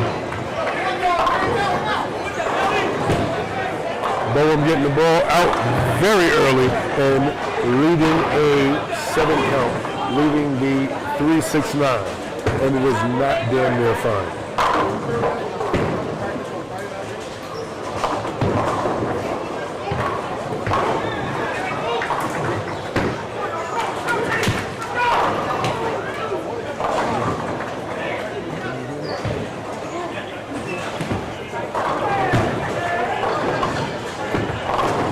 Andes, very good shot by Brian Andes. He made 2 key shots in the 10th frame of last game. From my experience and being on the lanes with Brian, when he needs a key shot, he will throw a key shot. It's very rare that he does not. And that might relate to his softball background. He's known for throwing necessary shots when necessary. All right. Very good spare conversion from Robert Boehm, taking out the 3, the 6, and the 9.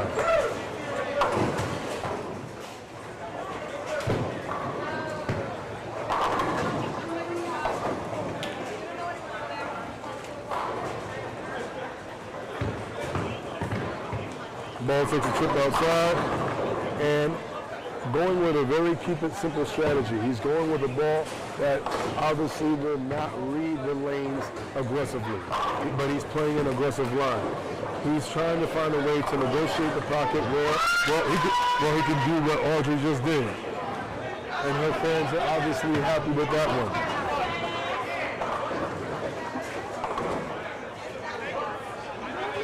That ball driving high right there for Dennis. Sorry, I mentioned Robert. Oh.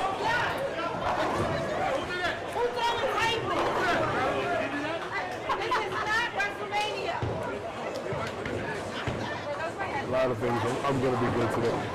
And great spare conversion right there by Dennis. Dennis Gomerstad converting his 4-pin, no problem.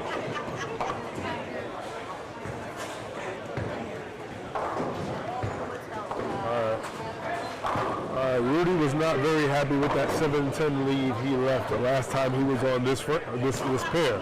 Not this pair, this lane. That was frame number 1. Frame number 2 was a much different result.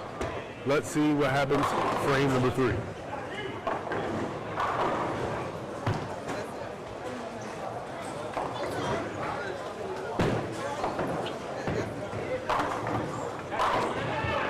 He creates a lot more angle on that shot than he did frame number 1. Almost left the 8-pin, but a lot better in terms of him creating the shape that he wanted. Robert Markenhop right there. Yes, Robert Markenhop. 3 frames, 3 strikes. Sorry, Ray. We had a mishap over here.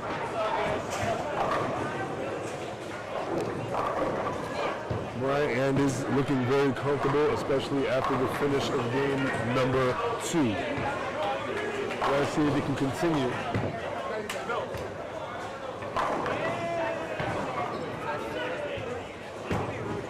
Ball goes right up 10 and takes out all 10. 3 frames and 3 strikes for Brian Andes. Look at BA being aggressive.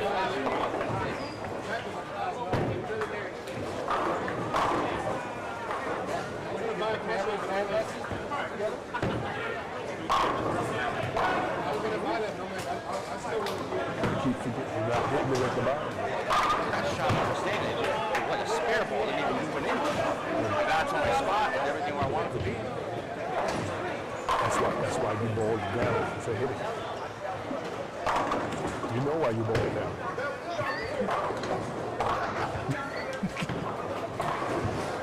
Keep the foot on the gas. And Audrey getting the ball up. That ball looks like it's going to read just right. And it reads right enough to tickle the pocket. So one thing about Audrey, a great example of keeping it simple on the lanes. She throws a very consistent shot. When she's having an amazing day, she gets consistent clarity. She is a very good down and in bowler. She complements it very well at the bottom of her shot. That's why the pins complement her with strikes most of the time, especially when you're bowling in houses where the swingers don't always have the best shot. Today's swingers are doing decent today, but that is one key thing. You always want a consistent down and in bowler that will play a nice simple line and do what's necessary to get good count. That was a very good shot by Mr. Markenhop.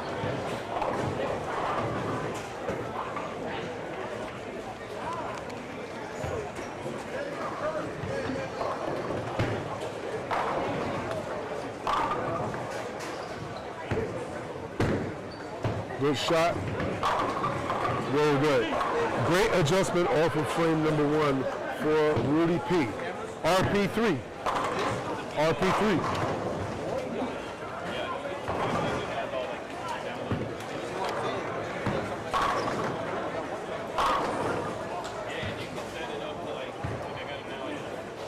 I just looked at the back of Audrey's jersey and I see it has curb stomp in the back of it. I don't know if that means she's a Seth Rollins fan or not. I don't know. The inner wrestling mark it tickled me a little bit. Let's Let's see if this shot tickles his fancy. And yes, Robert Bowen likes that shot. He gets it up the lane.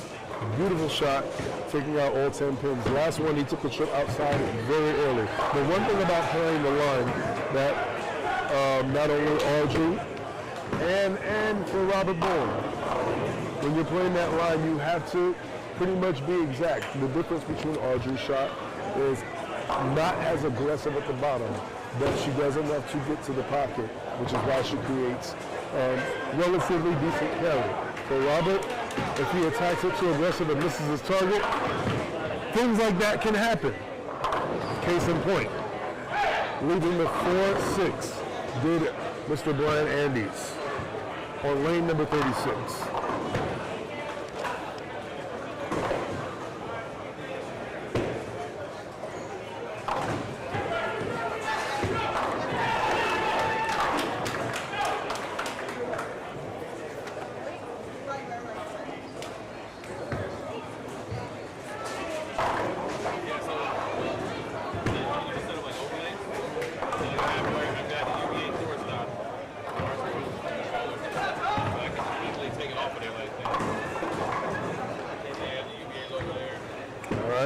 More than likely, Brian is going to focus on getting the one. He almost gets both of them. So he played a little hero ball with that one. He went from almost missing everything to almost doing, which in terms of probability of going for that split is almost impossible and almost tickles the 4-pin. That ball took a big trip outside right there for Dennis, but it got to the pocket just in time. If you notice, like I said before, Dennis broke down to something relatively weak, and he's focused on just getting to the pocket. That ball got to the pocket nicely, but it did not create enough force to take out the 10-pin. But again, once you keep it simple, you are a key player on your pair as long as they do what they're supposed to do. Audrey is doing her job, and for the most part, the second and third ball are doing their job. He kind of, he jerked that one. He definitely jerked that one, and you can see it off of his release. He didn't leave a split, but he didn't get what he wanted to get. Audrey, uncharacteristic miss of the 10-pin right there for Audrey.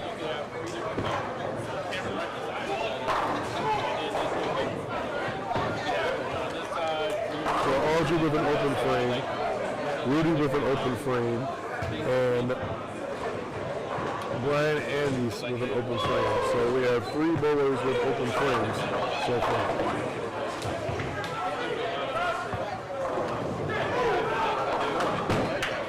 And almost, well, that ball was telling a lot of different stories. It almost told the story of the gutter. It held on, and it almost told the story of the chop.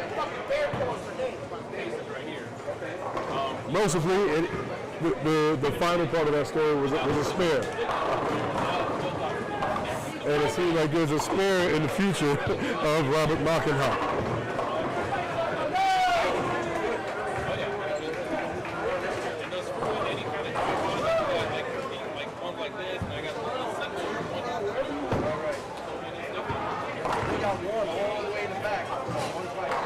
So Brian Andes, his ball took off from the back end more than he expected.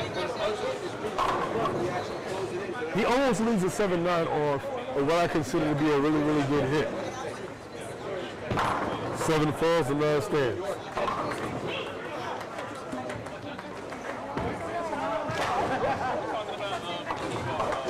That was me.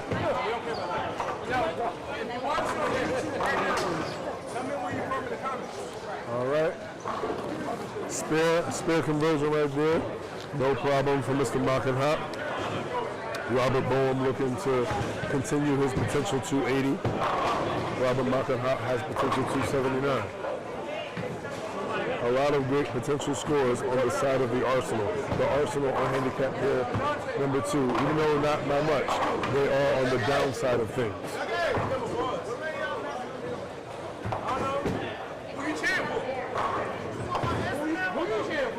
Great spear conversion right there by Brian Andes.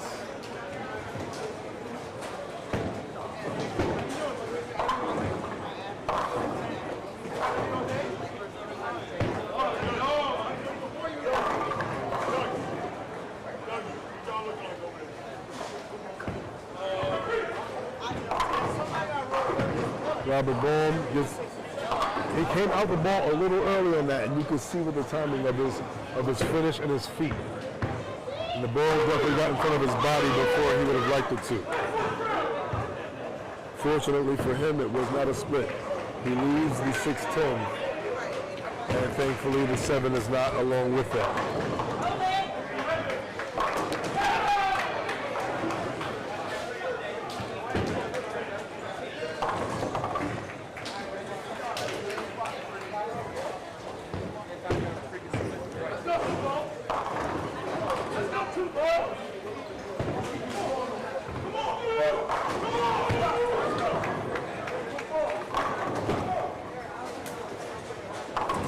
All over his 6'10" was Robert Boehm.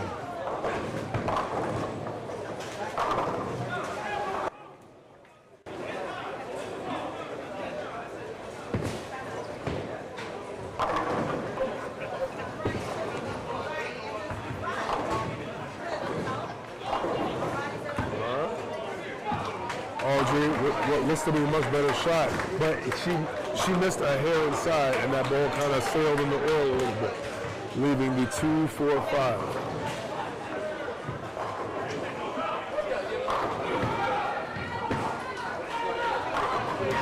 All right, Dennis trying a slight surface change and getting a little more aggressive, getting the ball down lane, and that shot looked very, very good out of Dennis's hand.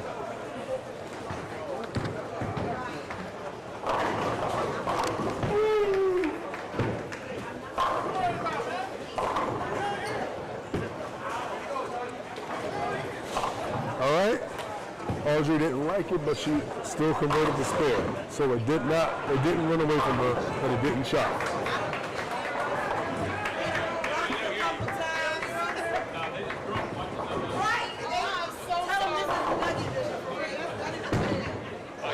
And speaking of hopping on, that ball hopped on really, really early. And it read early.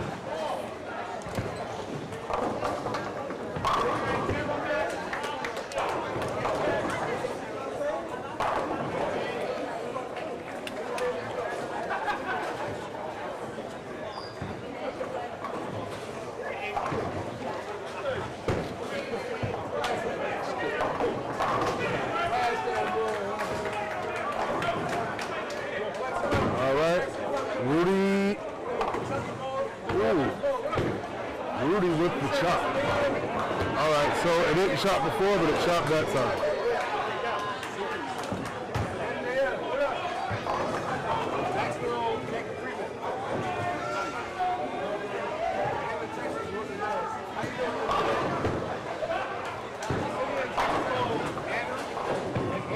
All right, let's see what happens right here with Robert Mockenhop.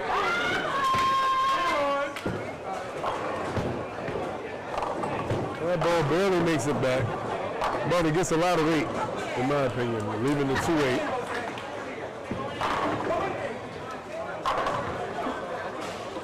Brian right now looking to hop on and build some kind of momentum to, kind of help out. Well, Rudy's deflating. You can tell with his body language, he's getting discouraged. He can't really afford to right now because this is second half of game number 3. You got to finish. You got to get there.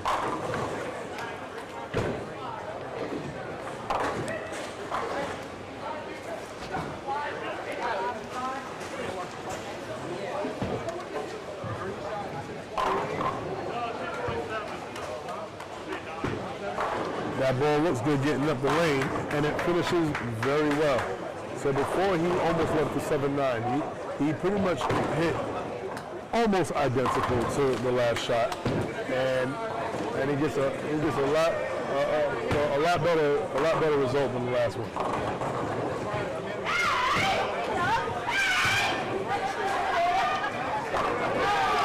Oh man!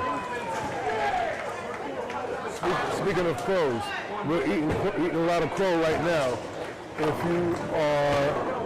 If you are looking at Robert Boehm's shot and expecting that one to strike, because that one was gone out of the hand.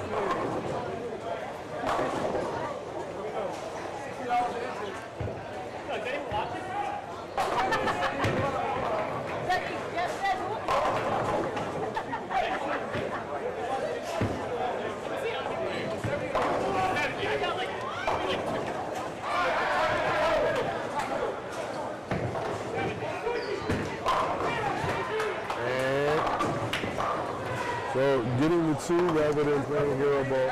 So that split lead right there could potentially give dysfunctional bowlers an opportunity on handicap hit number 2 to add more points to whatever it looks like they may take today.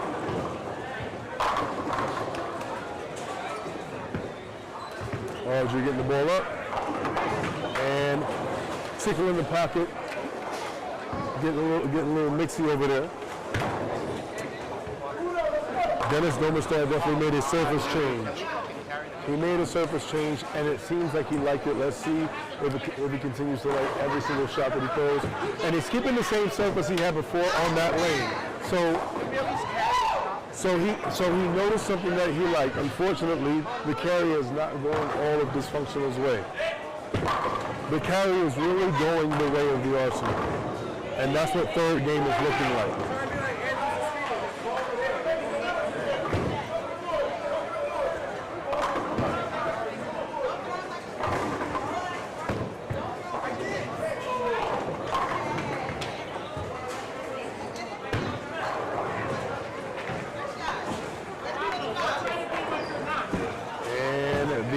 Pin, no problem.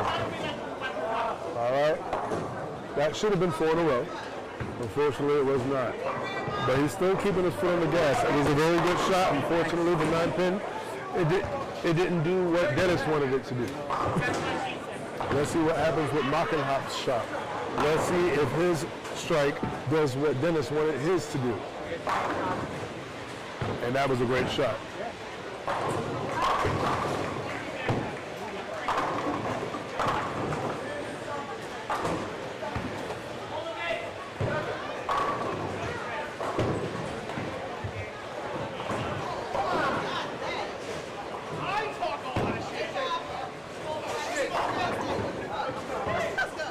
All right, that ball is good. And it was a good shot. It wasn't good enough to take out the 7 pin, unfortunately.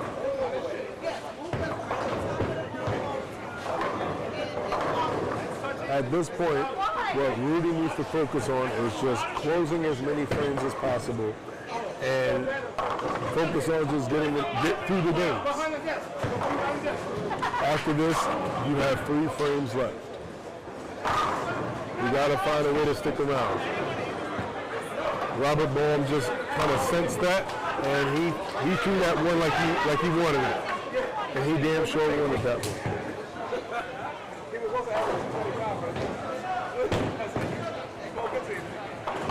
That one did what it needed to do. It stayed and it made. Great 7 pin conversion right there by Rudy.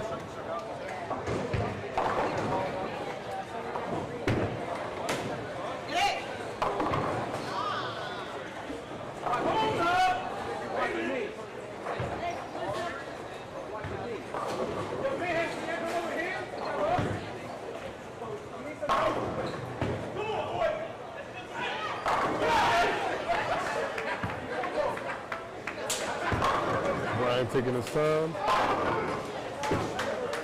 That ball looks good getting up the lane, but unfortunately the 10 pin is really fighting back. The pins have not been on the side of dysfunctional bowlers. Right now the real source of the dysfunction is the lack of carry for the most part. Are there some shots that have not been good? Yes. Are there a lot of shots that are good that have not carried? Absolutely.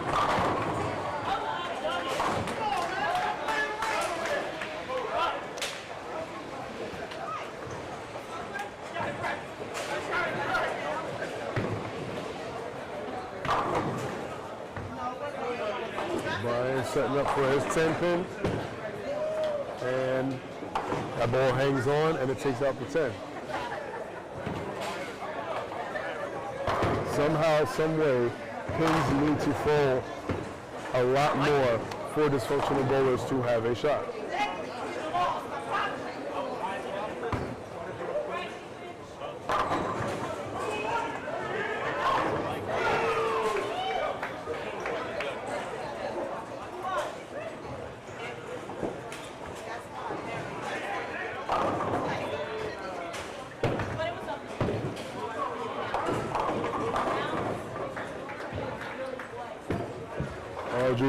ball a little bit more, but I noticed that left lane is just getting a lot more of a different back end downlane reaction.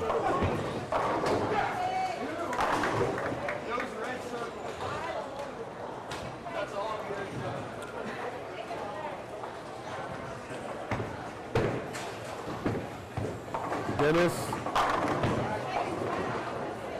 I could tell he heard the foul light on his final step, and that's why he may have pitched it. And the foul light didn't even go off on his lane, but he definitely heard it on his third step, and he pitched it.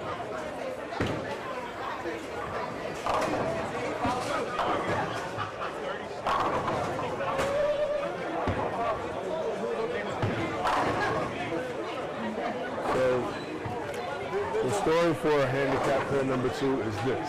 Handicap pair 2 needs to win this game so they can at least add on to some kind of points.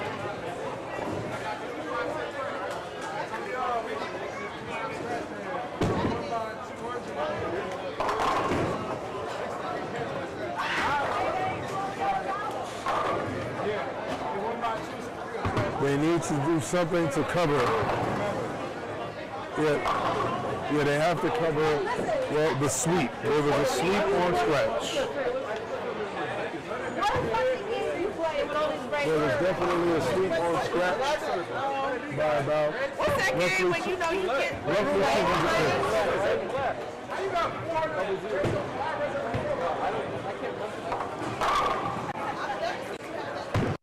Rudy shooting his 7-pin, and fortunately he makes it. Unfortunately, he's still not striking the way he would like to.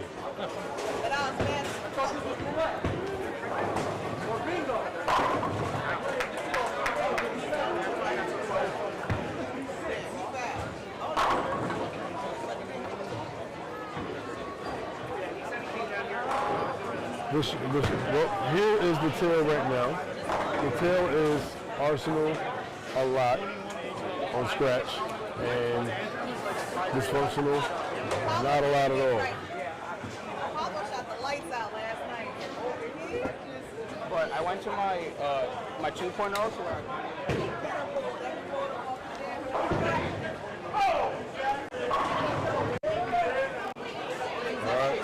so So far is already a 263 pin deficit alone on scratch. You're going to add another 100 or so pins, roughly, on handicap pair number 1.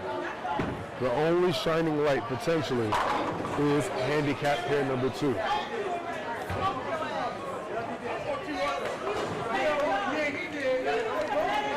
The conversation of overall wood is definitely gone.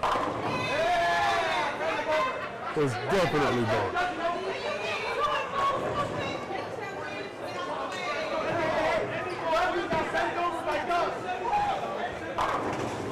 And a solid 5-pin left by Audrey. Audrey hit the pocket. The 7 and the 10 fell. The 5 did not. Dennis throws the ball, and he gets the 9-pin to fall late. So we get some of the carry that Raul has been honestly begging for, and he's been begging for it a lot, and he has not received it. And the one thing, mentally, when you see another team carrying a lot, and you basically do not carry, it takes wind out of your sails each and every shot that you throw. But Doug Xander had a lot of fun today.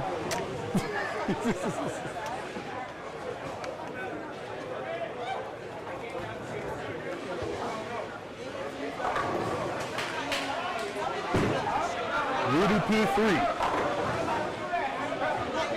And another guest appearance that he did not want from the 7-pin. All he has to do is keep his head long enough where potentially they could steal the game. if something were to happen on the side of the Arsenal. The point is, they need to get some kind of points. You already lost majority. You just want to cut down the majority that you already lost.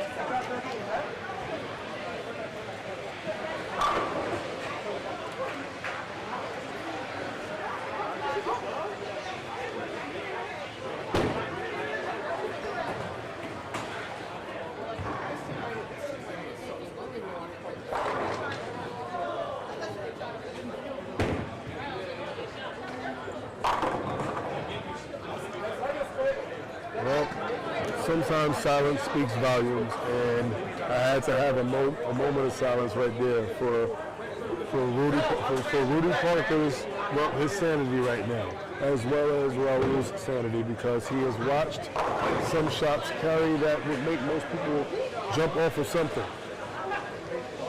either a tall building or a small curve. Either way, it's hard to watch when you are fighting, and then the pins sometimes are not on your side. On the other side of that coin, Arsenal normally is, and usually, and most of the time, consistently are one of the strongest teams, honestly, in any division.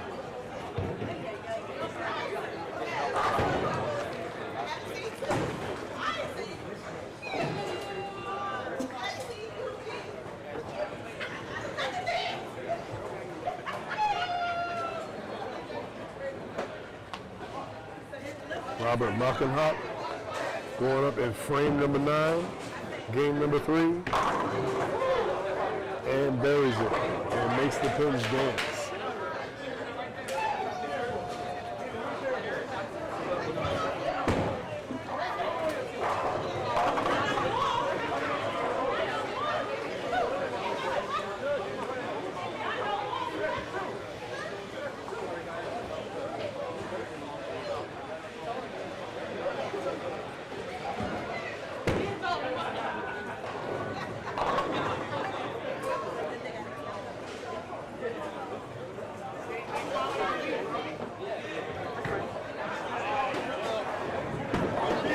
Robert Bowen.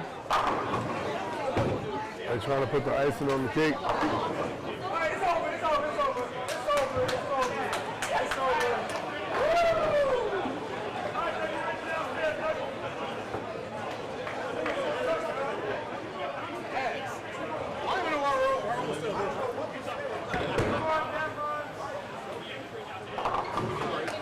And there was a potential for a handicap pair 1 to be a win for Dysfunctional Bowlers. Unfortunately, hitting the pocket and leaving a 5-7, well, that wasn't going to help anything. That was what we could not see on camera. What we are watching on camera is maybe, just maybe, and situations like that is what will drive you up the wall.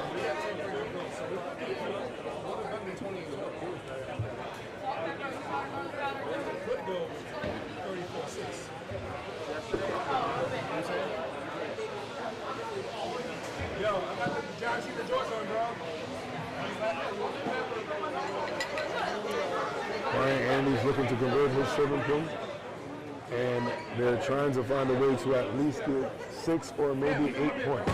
I didn't get a chance.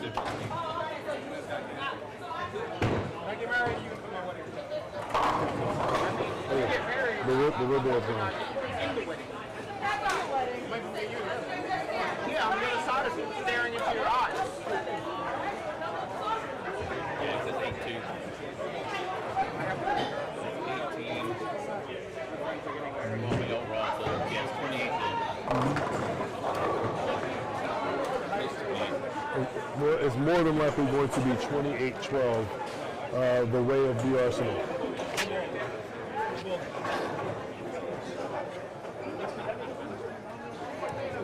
A definitely unfortunate series of events for Dysfunctional Bowlers. And the only solace is that essentially, at least they got double digits. Like the other five. I'm sure somebody in the building lost worse than that. So I mean, I guess. Yeah. In the midst of the darkest room, you search for the smallest amount of light. And there is a light that shines, just not this much. And the interesting part is so you got the tag titles on the line later. Yep. When it's 2 bowlers from Arsenal and 2 bowlers from Dysfunctional. Come on, Audrey! 2 bowlers from Dysfunctional bowlers. So. Oh yeah, I believe the former champions Nick and Audrey Gavron. Yeah, so they're defending against Raul and it could be anybody. Because Raul has, I want to say he's held the tag team titles for almost every member of Dysfunctional. I say it jokingly, but he definitely knows how to juggle his team, and that was a very good shot to finish by Dennis Domerstad. Audrey with a very nice 192 finish. Hey Audrey, that wasn't so bad. Liar. Hey, very finished.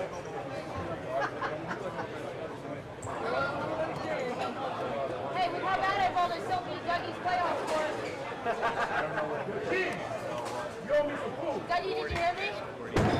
And that's usually how it is. When you want to carry, it won't happen. When you throw the effort shots, obviously pins start to go down, and then you become even more ticked off. Mock and Hop getting a little mixed, and I feel like it's a bad movie that Dysfunctional has been watching for the past, I want to say 2.5 games.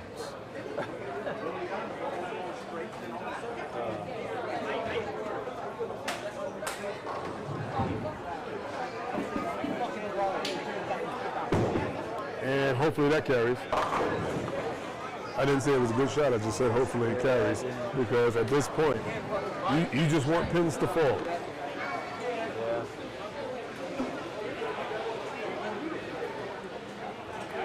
Mock and Hop potential 235 finish. Shockingly does not carry it. But Mock and Hop does throw a very good shot, as well as Robert Bone. Most of Arsenal throw it well most of the time. And there are going to be times where even if you're not throwing it well, sometimes the pins are on your side. This is a combination of both. We saw amazing bowling on their scratch pair. We saw an unfortunate turn of events in terms of game 2 for Arsenal when they encountered some kind of injuries as well as bad shots and bad breaks. They got all of it back in game number 3. What this means with, I believe, the 12 points that they've accrued today, that they're going to go from 205 to 217 with V28. Depending on what happened with international flavors, they might jump them. It all depends. The season is far from over for Dysfunctional because they have matches to go. You can potentially still see them in a playoff situation. Unfortunately, today's result does not help towards that.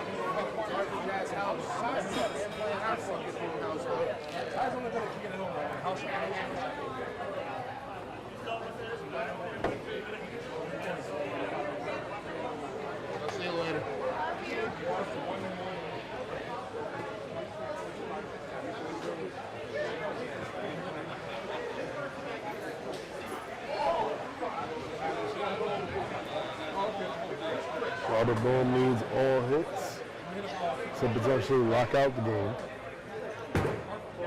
He pitches. Get lucky! Ryan Andrews can't do that! Ryan Andrews can't do That it! shot pitches a tad high and takes out the 4 and the 10 late. Same ones that pop on. Sitting there. Andy's up. And great shot by Brian Andes.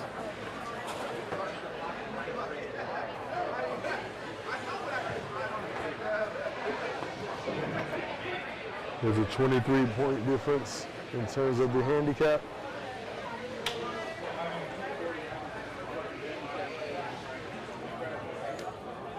They have an opportunity.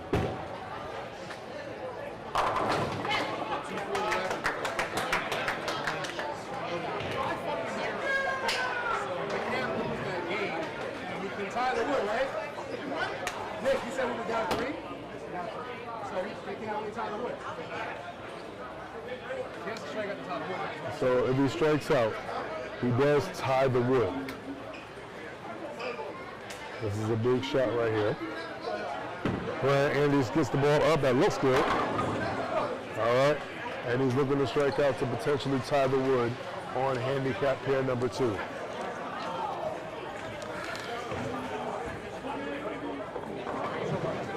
I'm so sorry.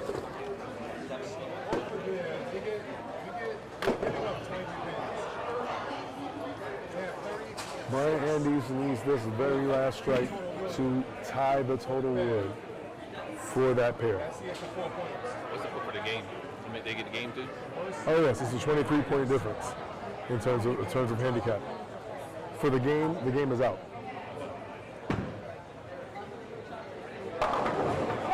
Bullshit! I don't want to hear that shit. Bullshit! You don't want these nuts, nigga. And I believe that is a tie for the wood. So I believe the results going to Tie in the wood, too. Learn how to do math. No, you didn't. You fucked it up heavily. I heard you. so 28-12, or is that going to be 26-14? Okay, you're a 230 average that's playing handicap. Okay.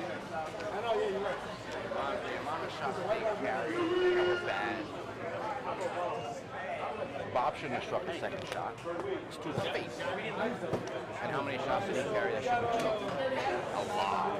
That's how it be. That's how the ball rolls.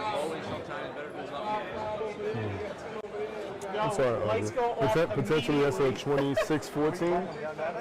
For us? Yeah. No. Or is that, or yeah, 33-7. Oh, I keep forgetting. They got beat really bad on both. Yeah, 33-7. Yes, Yep. sorry about that. Maybe I was having wishful thinking. Maybe I had on a dysfunctional jersey. So that's going to be 33-7. And how ironic it is that the same 33 that dysfunctional took, they end up losing today.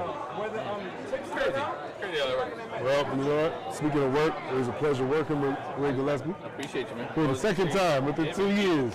And shout out to everybody that checked out this tour stop. Be sure to join us again when we have our title matches, tag team, as well as our heavyweight title match featuring Darian LeMay versus Douglas Dougie Huron here at Bolero, North Brunswick, here in New Brunswick, New Jersey.